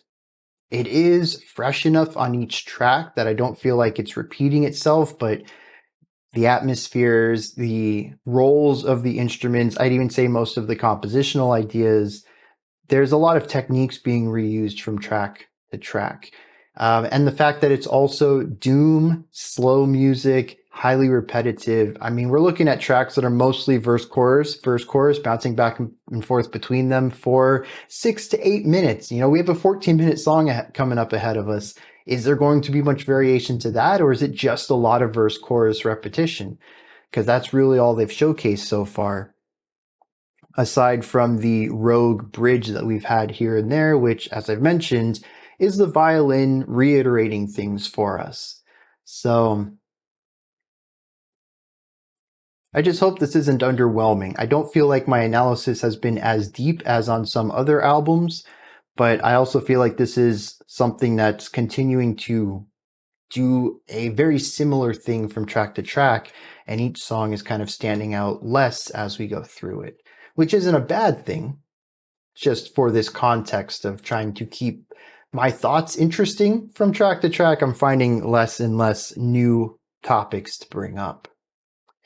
Let's dive into some lyrics on this. Now, I'm starting to see a little bit of a pattern here, too. This is the second song that's been about nature, looking at the cycles of prey and predator. But it's also like a deer wasn't necessarily about death in the sense of life versus death, but it was about a lot of pain, the death of a relationship, a figurative death. But this song is also about death. It is about a bird of prey circling our narrator and descending upon him. It says, the wings wide, dark feathers so light in the air, and his eyes invite me. His claws rip out whatever is mine, whatever seemed to be mine. But he accepts this. He accepts that his suffering, his pain here, being clawed and pecked, will end up nourishing this bird. He says, as one of nature's victims, my dearest friend, I know you don't want to starve in this rough and wasted land. So pick my liver, take my flesh, whatever I can hand. You won't get anything that matters in the end. So bird of prey, come to me. I won't whine, I won't cry. Just come to me and ease your pain. An understanding of the actions of this animal that, in a sense, it's just business, nothing personal. Kind of taken in the realm of, the animal kingdom and the cycle of life. And I think that's an interesting perspective on it. What's also interesting is that I left out a line that kind of, it's not distinctly about this concept of him and the bird. It says, far away I can see on the hill, the misty hill, I'll be on my own. So we have this idea of mist showing up once again. He says that there's a hill all the way over there. Once I get in there, I won't be able to see anything. And when I'm there, I'll just be alone, solitary, once again. At least here I can help someone. And I feel like that's why he's okay with giving up his body. He doesn't see a future for himself, but at least here, something can find nourishment through him. For a moment, within this animal kingdom, a circle of life, he has purpose.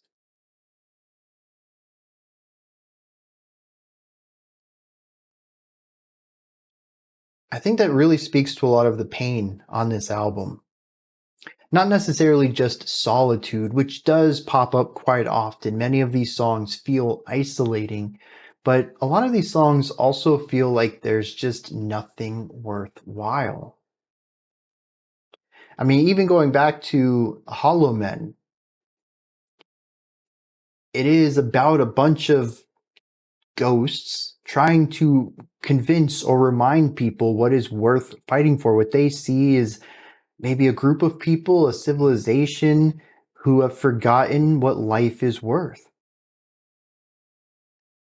Snowwalk, I'm very lost on about. I don't know what that song has to do with anything. Like a Deer, though, is about someone who feels worthless after losing a relationship that was dear to them. And Bird of Prey is about someone who is just alone all the time and sees no prospective future and feels like their life has no worth. These are songs about finding that thing that gets you to wake up in the morning, the thing that makes you want to push on. I don't even necessarily think it's about meaning. It's not about trying to make your life have a meaning, just about finding a reason to wake up. And many of these characters in these stories don't have that. And it's left them feeling empty, void of purpose, void of meaning. Where death means that they can supply nourishment to an animal, and that is something better than what they had. That's a really low point. The music, I think, captures a lot of this. I had mentioned, well, I mean, I guess it was Snowwalk, so I don't know what that song was about, but that slow plodding, just step after step. Nothing's going to stop the movement, but it doesn't really feel passionate either. I wonder if that was supposed to represent something along the lines of people who are just going through the motions. You wake up, you go to work, you get your paycheck, you come home, there's no one else in your house. You do whatever you can to get through the evening. You do some chores, you cook yourself some food, maybe you watch a film or something. You go to bed, you do it again. You're going through the motions. You have no passion for this life. You're just doing it. There's nothing that you really have. And I think that feeling musically is something that many of these lyrical elements are contributing to characters in this state of mind.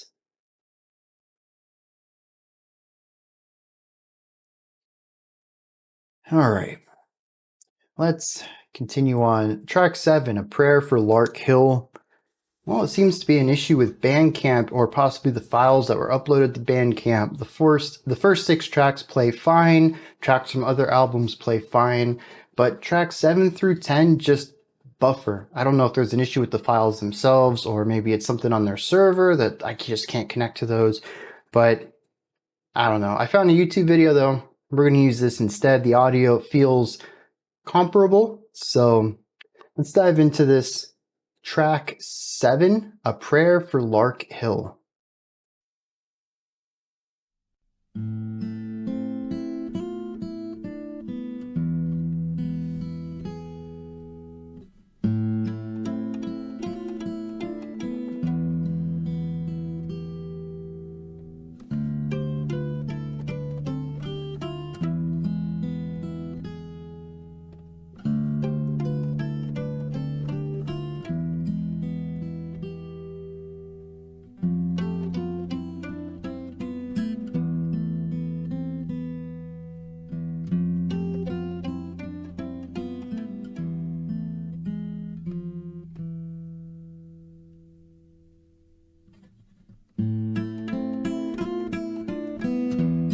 I really like the layering here. Having the pizzicato on the left side, the plucked violin alongside the picked guitar.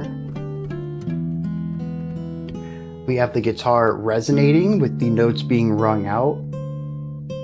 And then the violin is very short, staccato, abrupt notes, dut, dut, dut, dut. And the two together create a very interesting combination.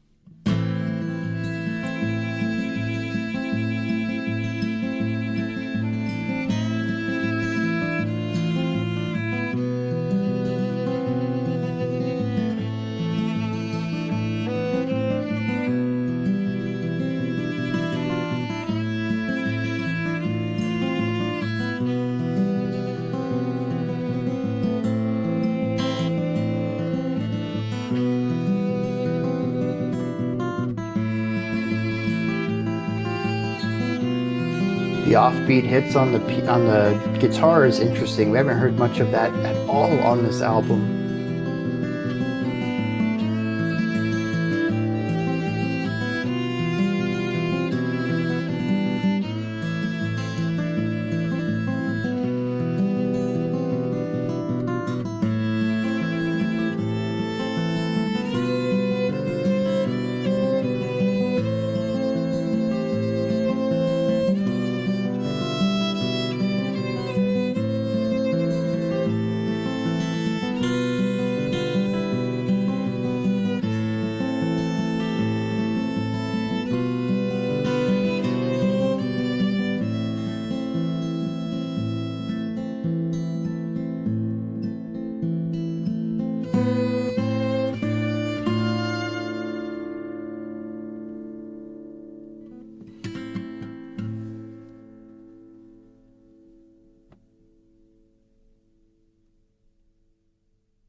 Yeah, I like that track. I kind of wish we had more stuff like it on the album. I like the movement underneath the guitar work, especially in the second half. I think I really like the guitar work on it. It's mostly chord shaping. It's mostly harmonic information, but there's a lot of movement to it. It's a very active type of foundational playing that also presents rhythmic information. It also presents a sort of melodic movement too. It acts as a semi-counterpoint to the violin stuff on the other side of the song. It's nice. It's busy. I don't know if busy is always going to work for an album that's trying to go for doom and gloom and solitary sorrow. But here it really resonates as something that I can find interest in. It resonates emotionally.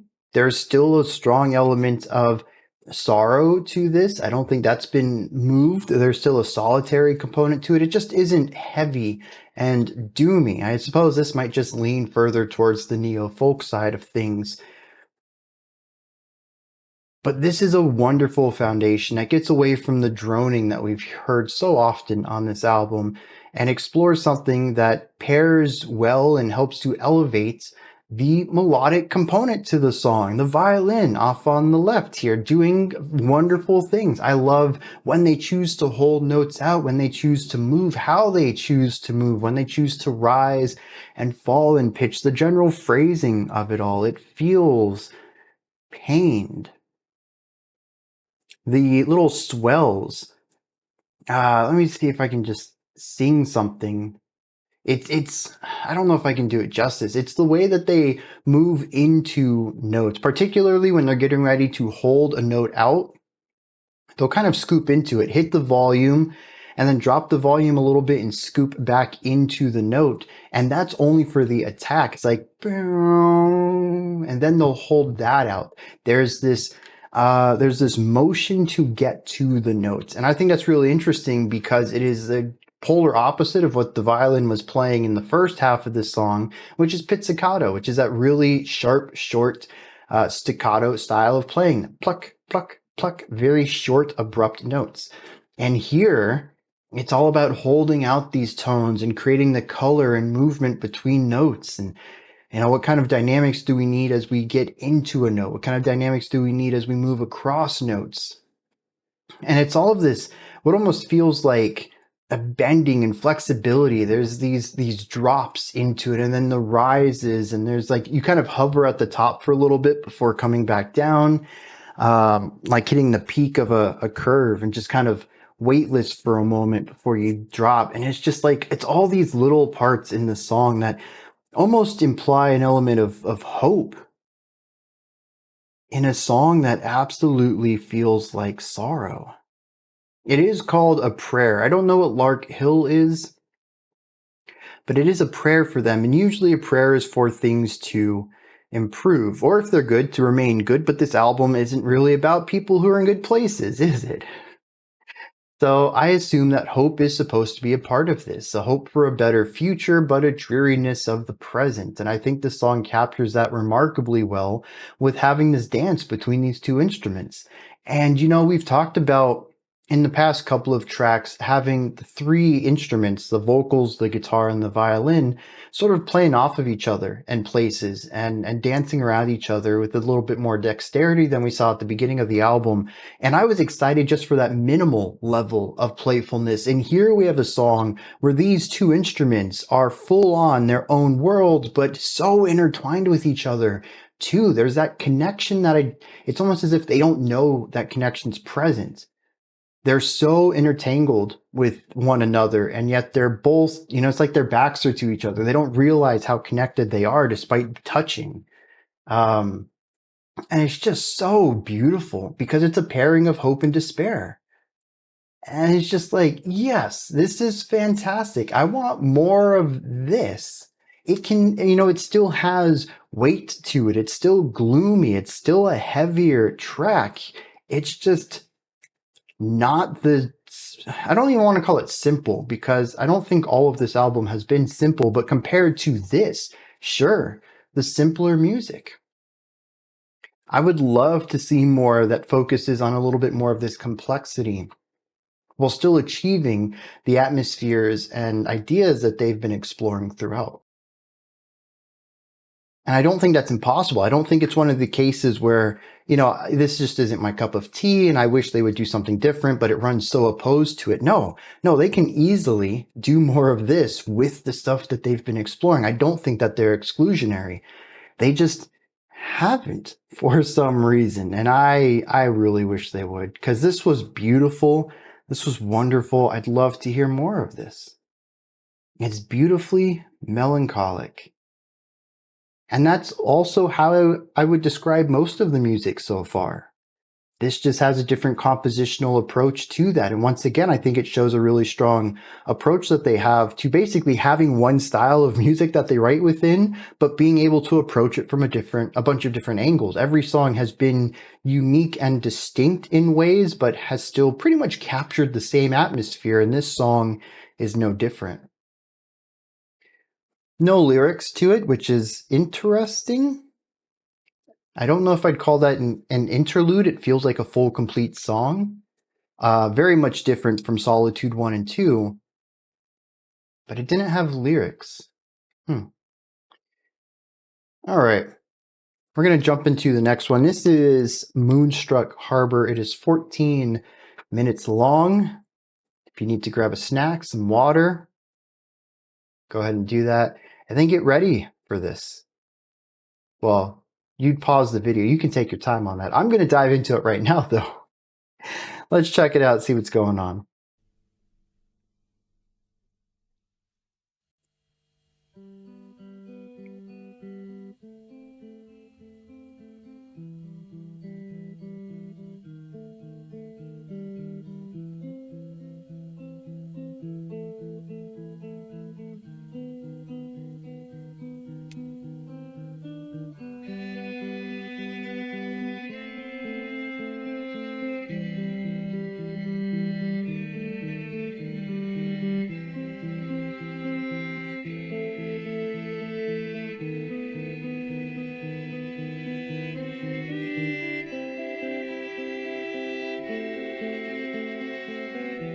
Once again, the tonality in here being just slightly off, creating levels of dissonance that aren't necessarily on paper. Probably still intentional, but we're also getting some sharper timbres on the violin. Less warm and more pointed.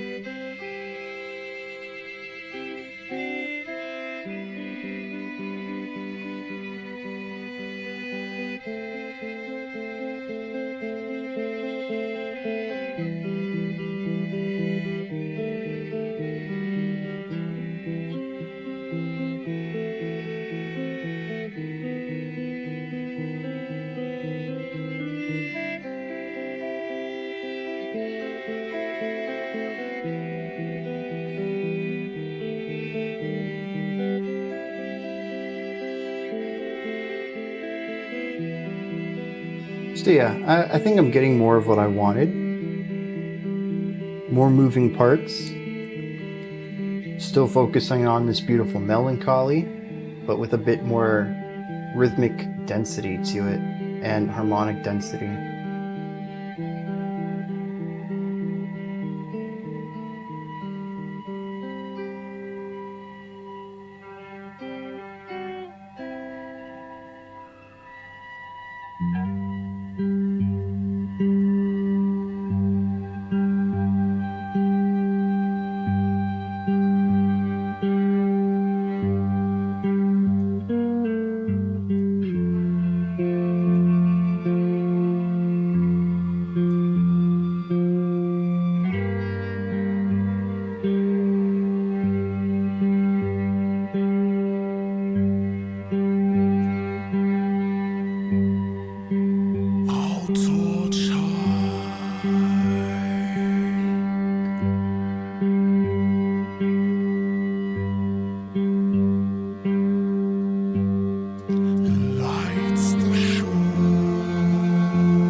So we have vocals again, and we're back to just drone and minimalism.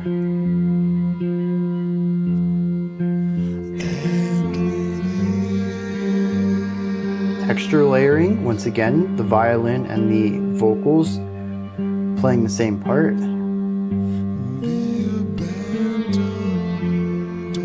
Similar parts.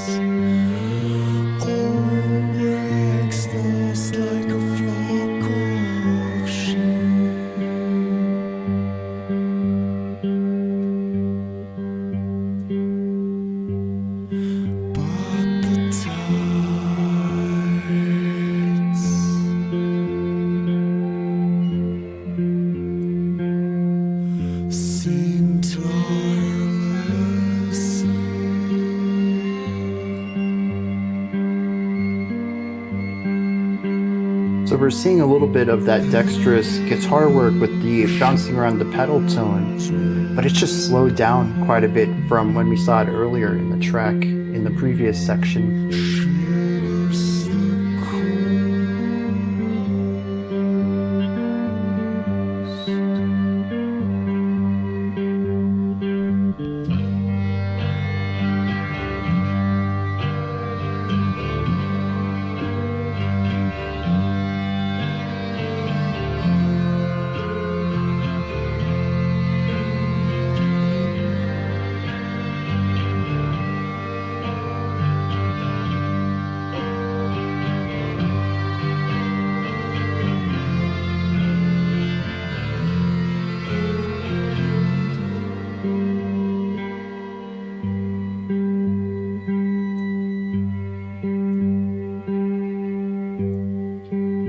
No food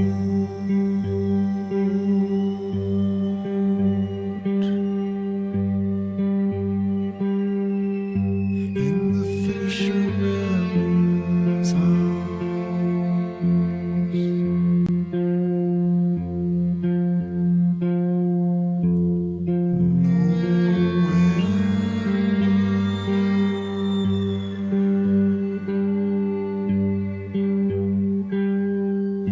in the fireplace.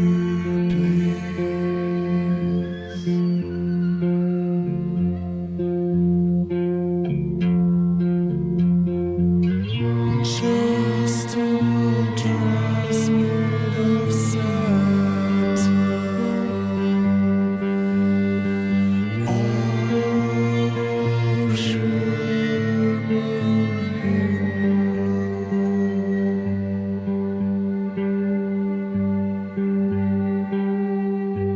Remember the ocean and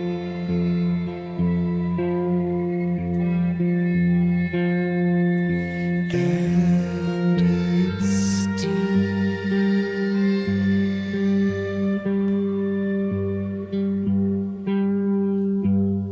This is a long one.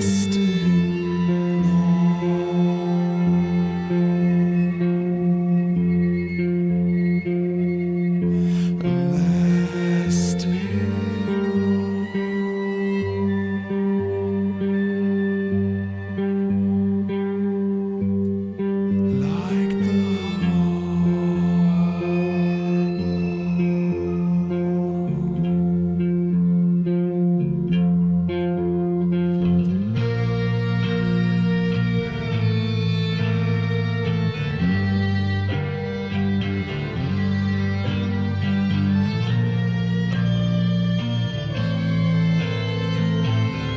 It has those dissonant sections.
interesting place to land that on.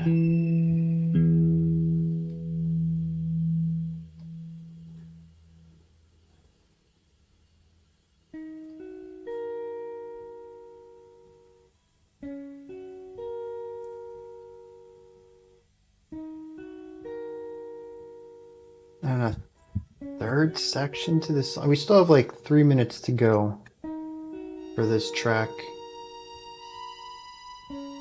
For those who like to keep track of that, because I don't have the time over there anymore.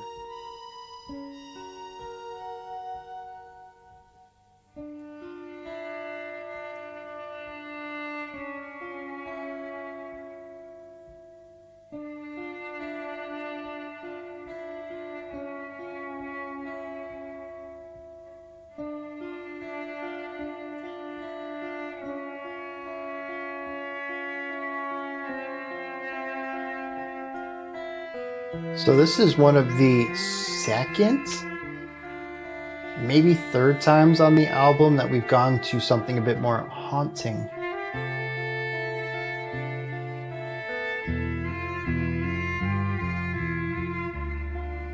Oh, the shift from the higher pitch strings to the lowest on the guitar felt so good.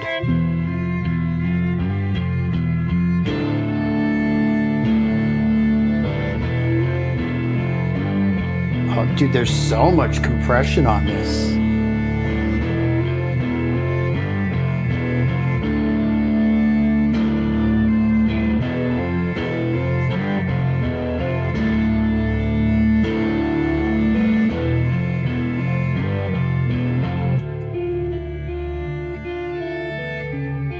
Dude, every time they release the big weight to go back to the unamplified clean acoustic, always sounds great.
Very wavy.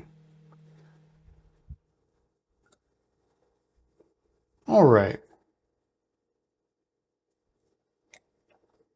Yeah, I'm just gonna come out and say it. That track is too long. I feel like the first section, it was starting to feel a little lengthy, but it was ultimately fine.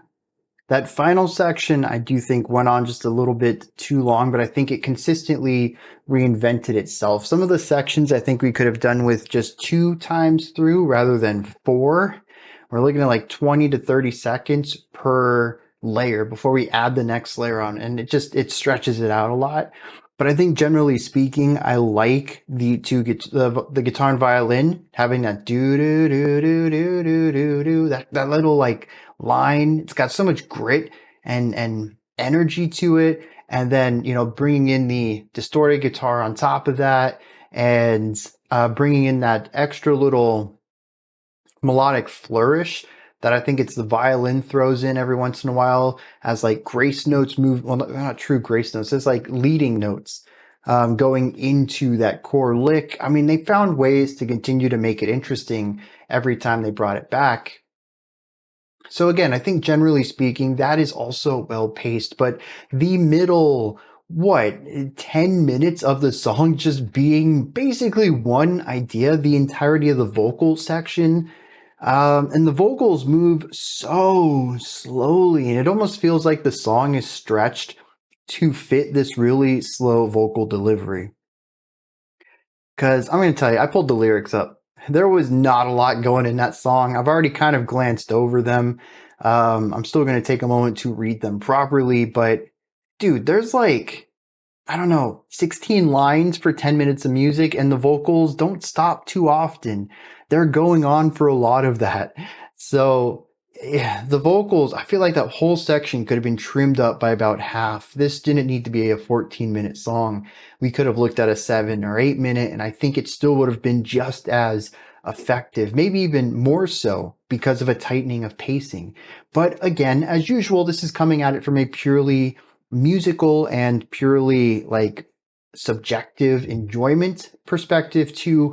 It's possible that the extreme length of being in here and maybe even my weariness of this track at a certain point is the purpose from a thematic or artistic perspective. Maybe it does put me into the mindset of the narrator or the main character here.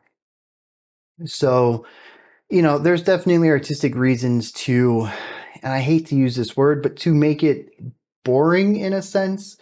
Not that I'm saying this is boring, but you can use boredom artistically.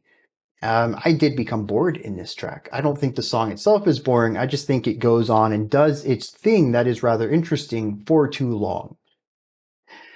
It is a good idea, stretched for way too long of time. But that's all I'm going to say about that. We're going to push into, what this song is doing, which is, it's more of the same, right? I mean, I don't have 14 minutes of music to talk about here. That's for sure. And even looking at what I think are the four main sections of this, there's the intro, there's the vocal part, and then the really cool heavy outro, followed by the watery reprise, which I think brings back the guitar line from the intro, but with the reverbery waviness to it. The first three of these, though, are just more doom and gloom. We do get some more dexterity from the guitars, with a bit of movement in their foundational lines. In the parts of the second section, we got a root tone idea where the guitarist got to constantly bounce away from it and come back, a little bit more dexterity and movement there. But for the most part, we get chords from the guitar. We occasionally get them playing the melody with the vocals, although in this track we heard more of the violin doing that. We also have a violin off to the side doing droney stuff, although we actually, once again, the intro had more movement to it. And atmospherically, it's all isolating, doom, slow tempo, not laid back, but lethargic, and heavy, atmospheric, isolating. The music continues to be very gloomy and dark and dreary and alone. And I think they're really good at this. I will say though that even looking at just the vocal section of this, it also feels unique against the rest of the tracks. And once again, I just want to put a light on that. They do a fantastic job of finding this dark gloominess in different areas. The beginning of the song, though, I do think is the most interesting. We got to hear more play between all the two instruments. We didn't have any vocals in that first part. No, we didn't have any vocals in that first part. And we got to hear some melody playing from the violin. We got to hear some movement on the guitar. I liked this. Not as much as I liked Prayer for Larkhill, but it was a nice follow-up to it. Slowing things down a little bit, reining the dexterity in just a little bit, reducing the complexity just a little bit as almost a transition into the slowest, most repetitive, most traditional doom metal section of the album so far, which is that vocal part in this track, which I've already talked about at length, so I don't want to add on more to that. But I do think that this is a nice transition into that.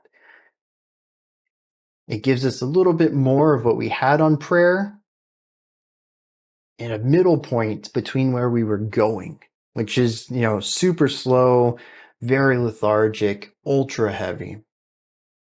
Now, the third section, though, I guess I've already talked about this quite a bit too. It's variations on a theme. We start off with just the violin and the guitar playing the lick that we have there, and then we bring in a little bit of extra stuff on the guitar. They're playing a couple extra notes that the violin isn't, and then we have the distorted guitar on top of that. And we're switching back and forth between that.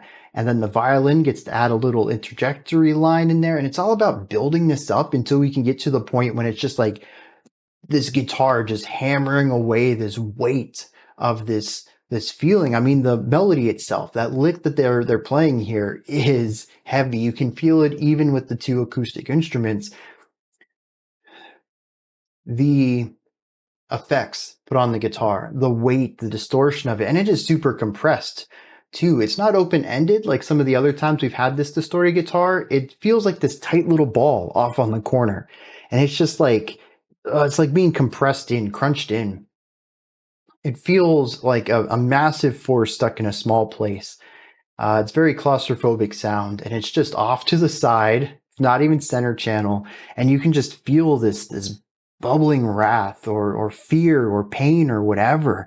It's definitely a negative emotion, and yeah, I think that's interesting. It's the first time we've heard them do this distorted guitar tone like this. Usually, it's a bit more open-ended. It's got more room to breathe, and here it doesn't. And we're just building into this until we can get just this sound not isolated. I mean, the violin's off on the side too, but it's not switching back and forth. You're just getting this brutal, blunt force, sonic blunt force here, solid. It's really nice to build into that. And we also flipped back and forth less frequently, which I thought was cool too. We started off primarily in clean and then occasionally going into the distorted. And then we were kind of going back and forth evenly. And then we were doing the distorted more often, a flicker into the clean, back to the distorted. So we had this little element of transformation over the course of 50 seconds or so, 60 seconds. Very cool seeing the guitar kind of find a way to crossfade in a sense, crossfade effects naturally, in a way that isn't completely digital, of recording two lines and literally crossfading between the takes, but of kind of doing this stepwise balancing act of like taking one side and making it more often than the other. Very cool idea there. What stands out to me, though, I think after all of this, we have this very light guitar, quiet, off in the corner, lots of reverb, playing a familiar melody. Like I said, I can't remember where it comes from. Part of me thinks it's a reprise of the intro to this song, but I don't know. It showed up somewhere in here, though. It's super wavy. I mean, it almost feels like it's underwater. And maybe this is an emphasis of drowning in emotions. I don't know. It's evocative, though. Of all of this weight that we had leading up to this, we just have one quiet instrument off to the side with a very standard guitar effect for wateriness. We've heard this in all sorts of, I think the Oceans used this before when they've been talking about one of their Ocean albums. They've used a lot of reverb. It pops up a lot in the mainstream metal world too. I think it's just a very evocative sound. It immediately paints that picture.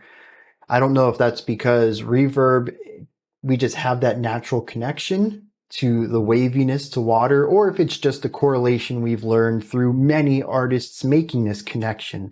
Songs about drowning with a reverb guitar, and eventually pop culture tells us this is what's supposed to go together. Either way, it's the first thing I thought of when I heard that. And it feels so out of place in this album. We don't have anything like it. So, like I said, it's evocative. It's going to stick with me. I'm curious what it means. Let me dive into some lyrics on this one, and then we'll head into presumably our final 7 minutes of this album. We have that 1 minute interlude, Solitude Part 3. It's only a minute and a half, so I'm just going to let that roll into the final track. All right. So we have what I think is another relationship song, which is interesting. Another end of a relationship, though, which gives it that the death of a relationship doomy element to it. This is broken up into 3 parts. I'm going to assume that, well, part 2 is the part with the vocals. Part 1 is the more dexterous intro. And I'm going to assume that the distorted guitar section towards the end of the track is part 3, and that the outro, what I called a part 4, the reverbery guitar, is just the finale to part 3. It actually has names for all these as well. Movement 1 is the shore and the harbor. Movement 2 is the dress. Movement 3 is the invitation of the sea, which kind of spot on with my reverberyness there. And we'll talk about the compression in the guitar as well when we get there. So part 1, I talked about the dance that the violin and the guitar have, the interplay that they have with each other at the beginning of this song, the shore and the harbor. 2 things, 2 different things, but connected at a point. I think it really is about the way that these 2 things dance around each other and in a metaphorical, figurative way, the relationship they have. Part 2, though, the lyrics tell us more about this, and it shows the figurative side of the story. It is called The Dress, and we'll get to that in a moment. It says, "Our torch lights the shore, and with it the abandoned docks. Water is glimmering beyond our eyes. Old wrecks lost like a flock of sheep, but the tides seem tirelessly, and the ocean's roar shivers the coast." I like how it says, our torch lights the shore. It's something that we work together to show. It's something that helps everyone. We bring a light to the immediate surroundings of us. But it does talk about wrecks lost out like a flock of sheep. And it does talk about how tirelessly the ocean tides work. No matter how bright something is, there's always room for disaster. And then shifts perspective, says there's no food in the fisherman's house, no ember in the fireplace, just an old dress made of satin, all shimmering blue. Remember the ocean and its depth, lasting long like the harbor. I like this part right here. We have the dress, and it's supposed to be something that triggers a memory for our narrator of someone else. And it pairs that with the relationship of the harbor and the shore or the ocean. About how they're both, multifaceted, deep things on their own. Like the harbor, the ocean has its depth. And this is about 2 people, I think, who are full, complete people on their own. There are parts where they're going to overlap, and those parts of the relationships are great, but maybe they're also both really stubborn. Maybe they have parts of themselves that don't gel well with the other. Instead of finding ways to work around this in the relationship, these are points of contention. The dress reminds him both of the beauty of this other person, but it also makes him remember the depths of the relationship. The final stanza says, "Leave this place as a grave. Leave the dress and its connotations. We may not drown here, not in this place, this darkened port, but maybe outside, where the water springs, or back there where the woods gave birth to other things, but not here." This idea of drowning, I think, is rooted in the concept of being lost in the past. Mentions almost an inevitability of it, to sort of spiral out and remember how things were, but that's not going to happen here, not right now. In the future, sure, someplace else. Not here, though.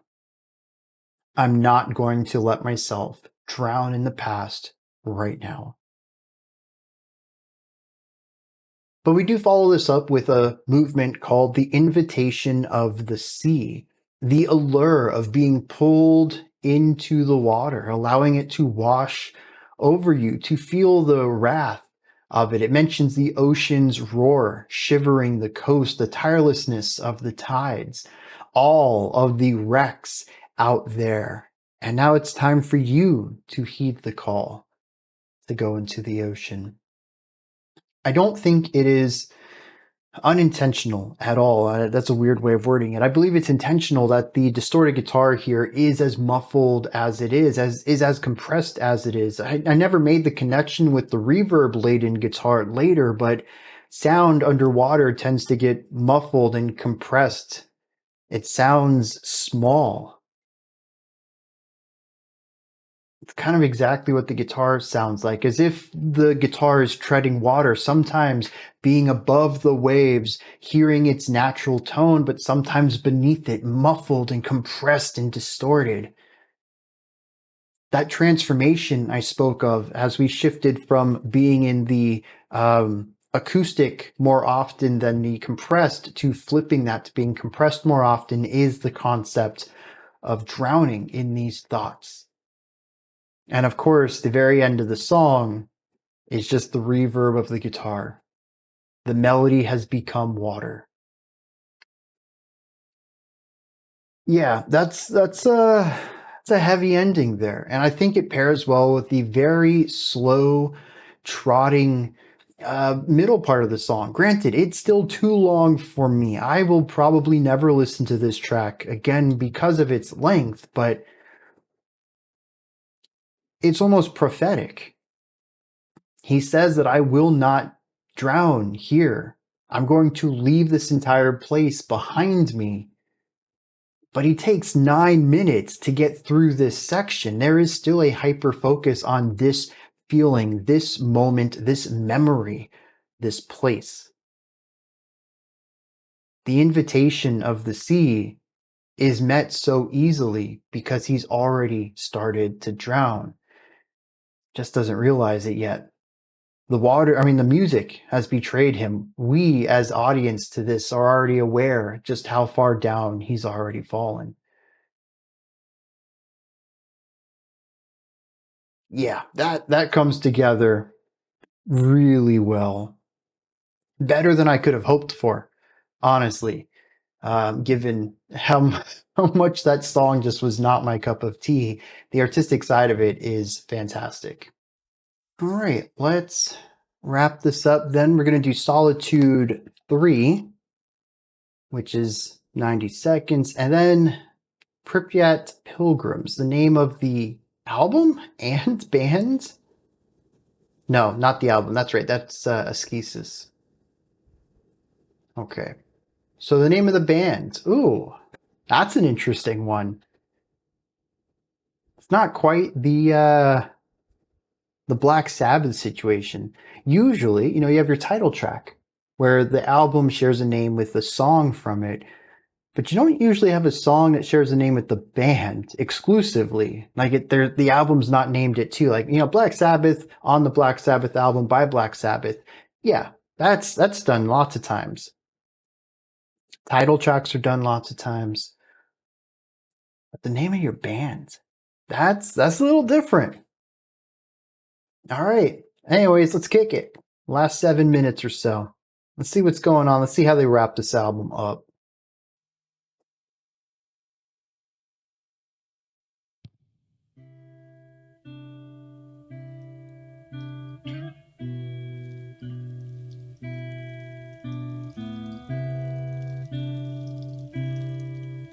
That is dripping. I couldn't tell if that was crinkling of like plastics or metals or something, but it's dripping of water. A nice follow-up to Drowning then.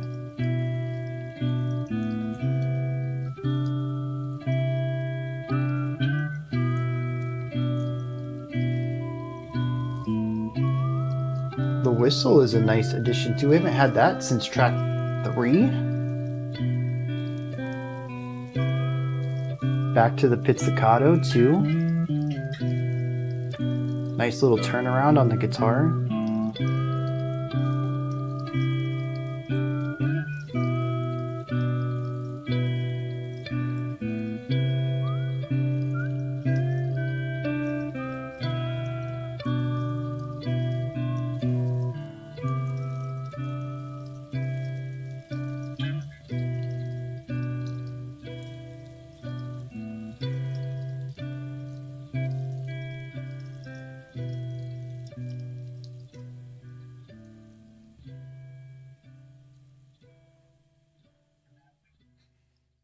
So that's interesting. The only Solitude that transitioned into the track after it was the first one.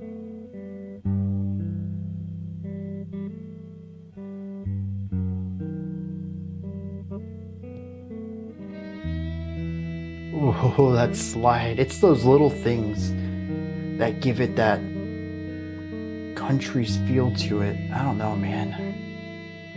Blues. That's what it, not country, it's blues.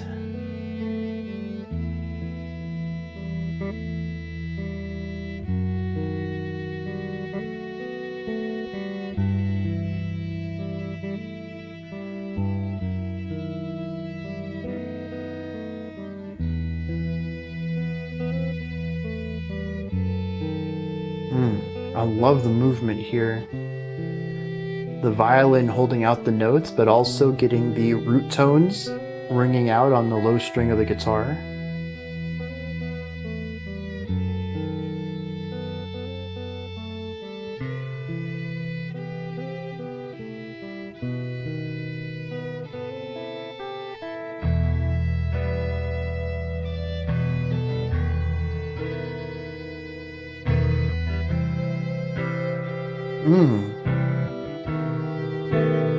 Yeah.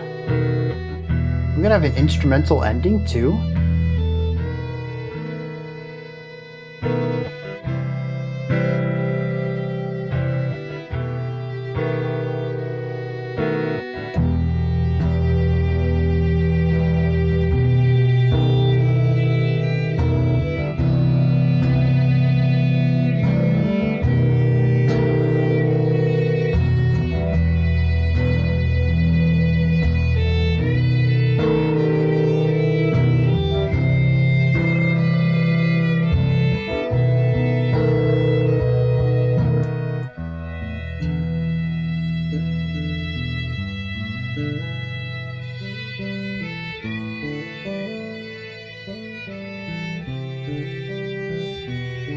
You know, it's funny, I asked for more of this dexterous play after track 6, and they've delivered.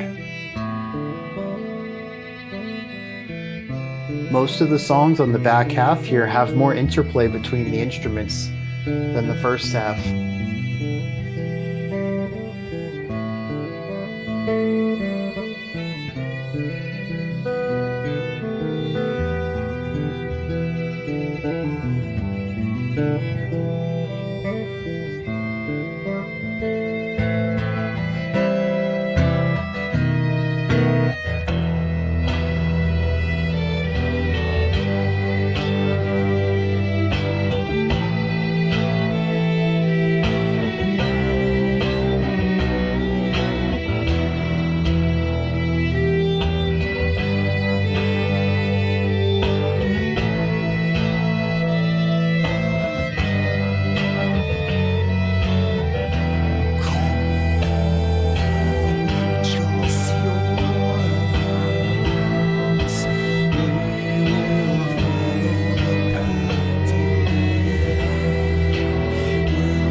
could have just ended it there, but they wanted to keep pulling on it.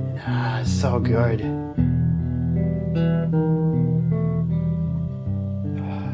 The light ending with the heavy low end resonance.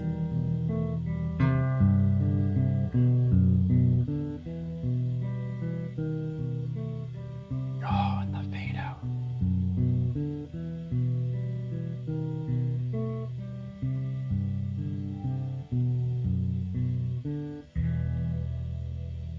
Not a full fade out. I thought we were just gonna fade out on that looping. All right.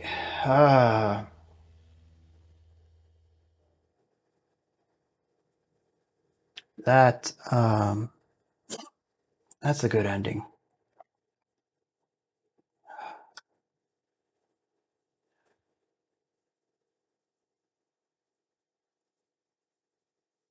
That's a good ending.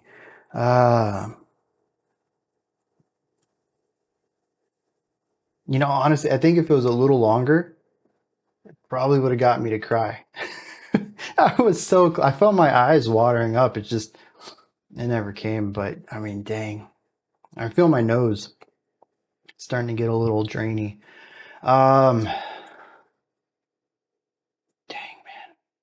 where do I even start with this? It's the thing is too is like, what do I say about it that I haven't said about every other track? What is it about this one that I felt was more affecting? Maybe it's simply the finality of it. This is still a heavy, brooding track that is full of sorrow and pain and isolation.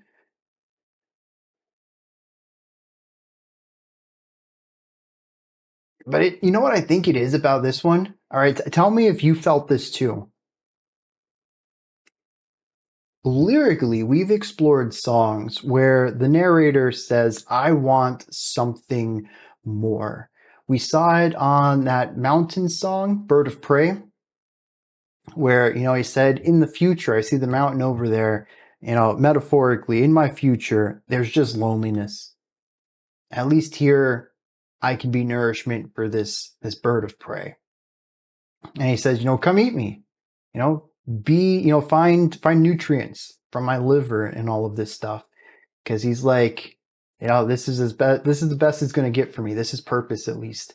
So we've heard lyrics about wanting to be more, wanting to have something more out of life. We've seen several songs about having love and wanting it again, but failing to keep the relationship alive, always dwelling on the past. There's an illusion or a direct statement about wanting more out of this life. But musically, I haven't really felt it.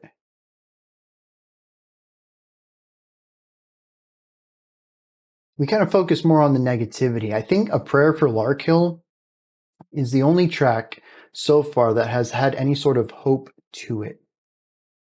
But this song in particular, once we get out of the first few minutes, and I guess it was the section leading up to the vocals, it felt like longing. For the first time on the album, musically, I can feel the pain of wanting. Not a pain of loneliness. It's not a pain of depression. It's a pain of wanting more. And when you pair that with the general bluesiness that already has all this pain soaked in it, I think that just really amplifies it. We're no longer looking at stories of sorrow and isolation. We're now looking at the story of a broken person. And I think that's where musically it got me. It really put that extra dimension on this song. And that was what was needed for me to kind of, for the song to break my barrier, if you will. It's not something I intentionally put up, but just, analyzing music like this, it requires a little bit of separation between critic and artist. I need to look at it more analytically, less emotionally, more technically, and less atmospherically. I'll be able to tell you what the atmosphere is doing, but I may not necessarily walk away with the full force of it. Again, it's not something that I purposefully do, and there are times when I try to force myself out of that, especially for post rock, post metal songs that are going to be doing the same thing over and over, and I've kind of exhausted the analytical side. I will try to force myself into more of a casual, emotional listen to it to get that angle from it as well, since I have the affordance in those situations. But it's very rare for a song to sort of force me into that, to kind of like snap the fingers in my face and say, stop thinking about me so heavily, feel what I'm doing. Um, and this song, it did around that point, and it just, all I could feel was hurt. All I could feel was the pain of this. It did a fantastic job. And you know, the thing too, what I've been hammering home this whole time, this band does a great job of exploring the same thing from different perspectives. And here at the end of this album, we get more of that. But here, instead of just finding a different way to explore what they've been exploring or to find nuance in the emotion that they've been playing, they find a new layer to it. And I think that's what I find really impressive. After 50 minutes of music, there's still more to uncover. The most effective layer to uncover. Something else that stands out here is, maybe it's because I was already in a heightened emotional state from the music, but I feel like the vocals came through a little bit rawer than they have. It's the lower end vocal stuff that we've seen. Well, we heard quite a bit of it on Moonstruck Harbour, but there is a bit in the middle of the album, the middle third, where we kind of heard the higher range vocals more often than the lower ones. So maybe it's just been that I haven't really focused on them in a while. But they sounded more raw. They sounded more pained, where it wasn't just singing anymore, it was expression. As if these words meant more to the vocalist than some of the others. I don't know. I think some of it was vocal cracks that I don't remember hearing elsewhere in the track. This, paired with the extra musical dimension, really hit though. If, dude, the middle of this track was just. And the thing is, too, I don't know that this would work. I think I'd still get a majority, like 70% of this, on an isolated listen, but it really is how this caps off this entire experience that I think increases its impact as well. A solid song on its own that is only expanded upon its experience if you absorb it within the context of the whole. It's about the journey getting here.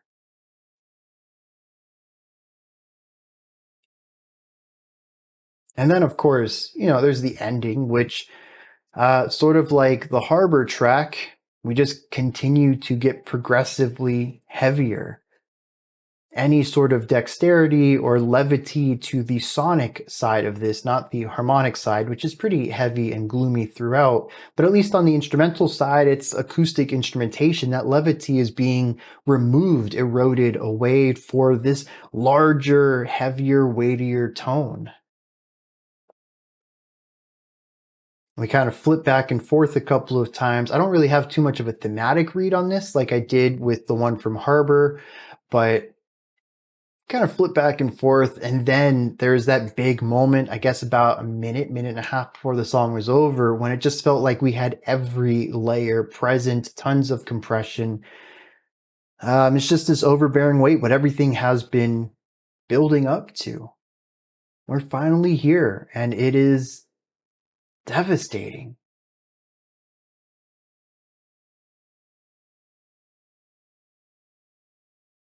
Like I mentioned, we could have ended on this. I think that reaching this peak would have been excellent enough.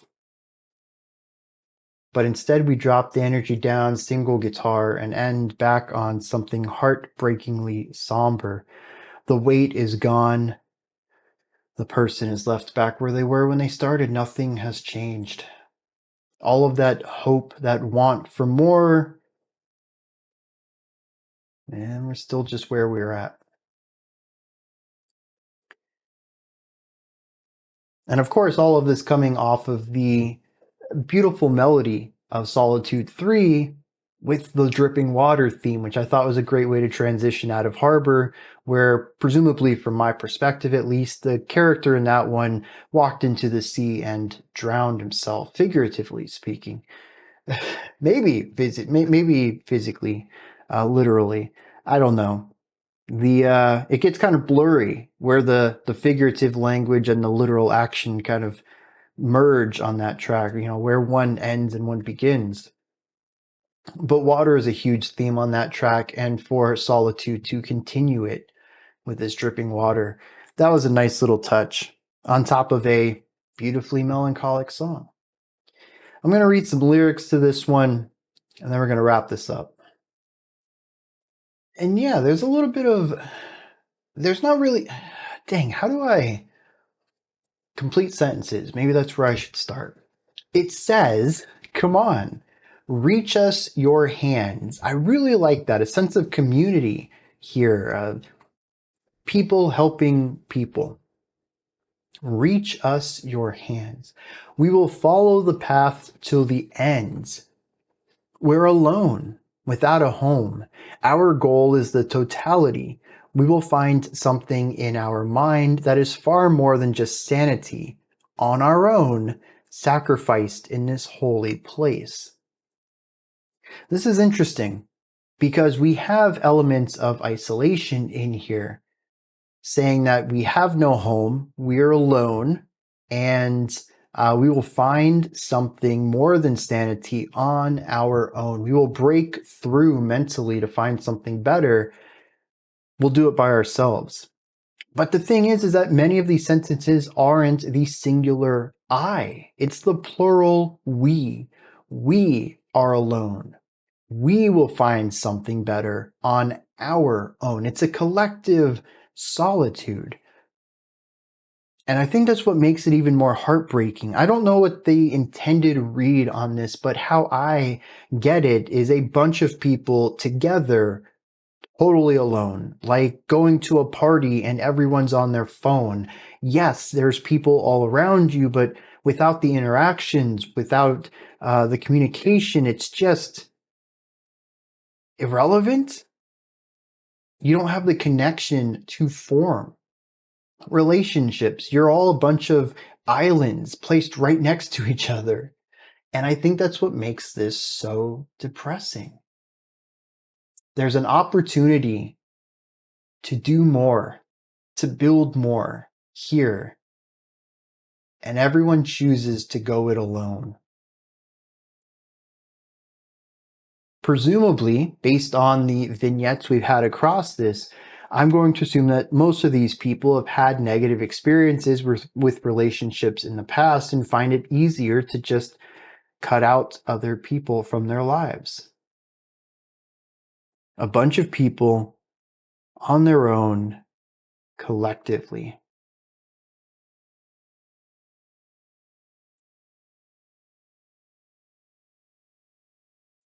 Yeah, that's heavy. And maybe the hope is that these people would look around and realize that they could help each other. Even says at the beginning, reach us your hands. He's saying, let's come together. They just don't come to the conclusion that they can do things together. They're just here with each other. And the final idea there, too, is that the only thing they have of worth is to be sacrificed in this holy place. I mean, that's just, it's not a great perspective to have on your future, is it? And that wears down on you mentally and emotionally as well. And I think this song captures a lot of that frailty of social connection and what people might feel like in intense isolation like this.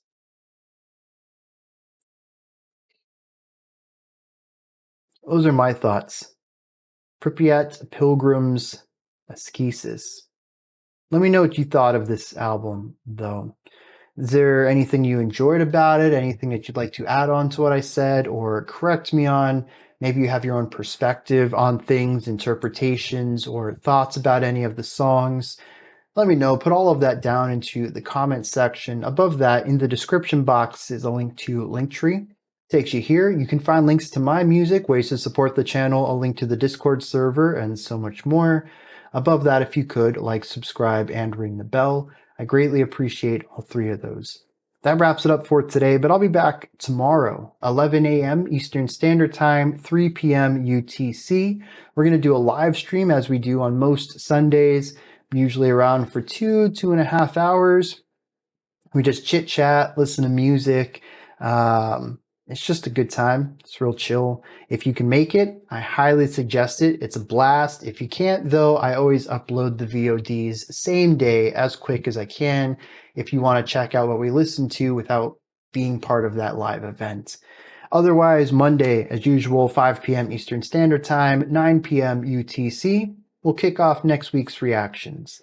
Until next time, remember to be critical, not cynical, of the music you listen to, and have a fantastic morning, afternoon, or evening, whenever you choose to watch my videos.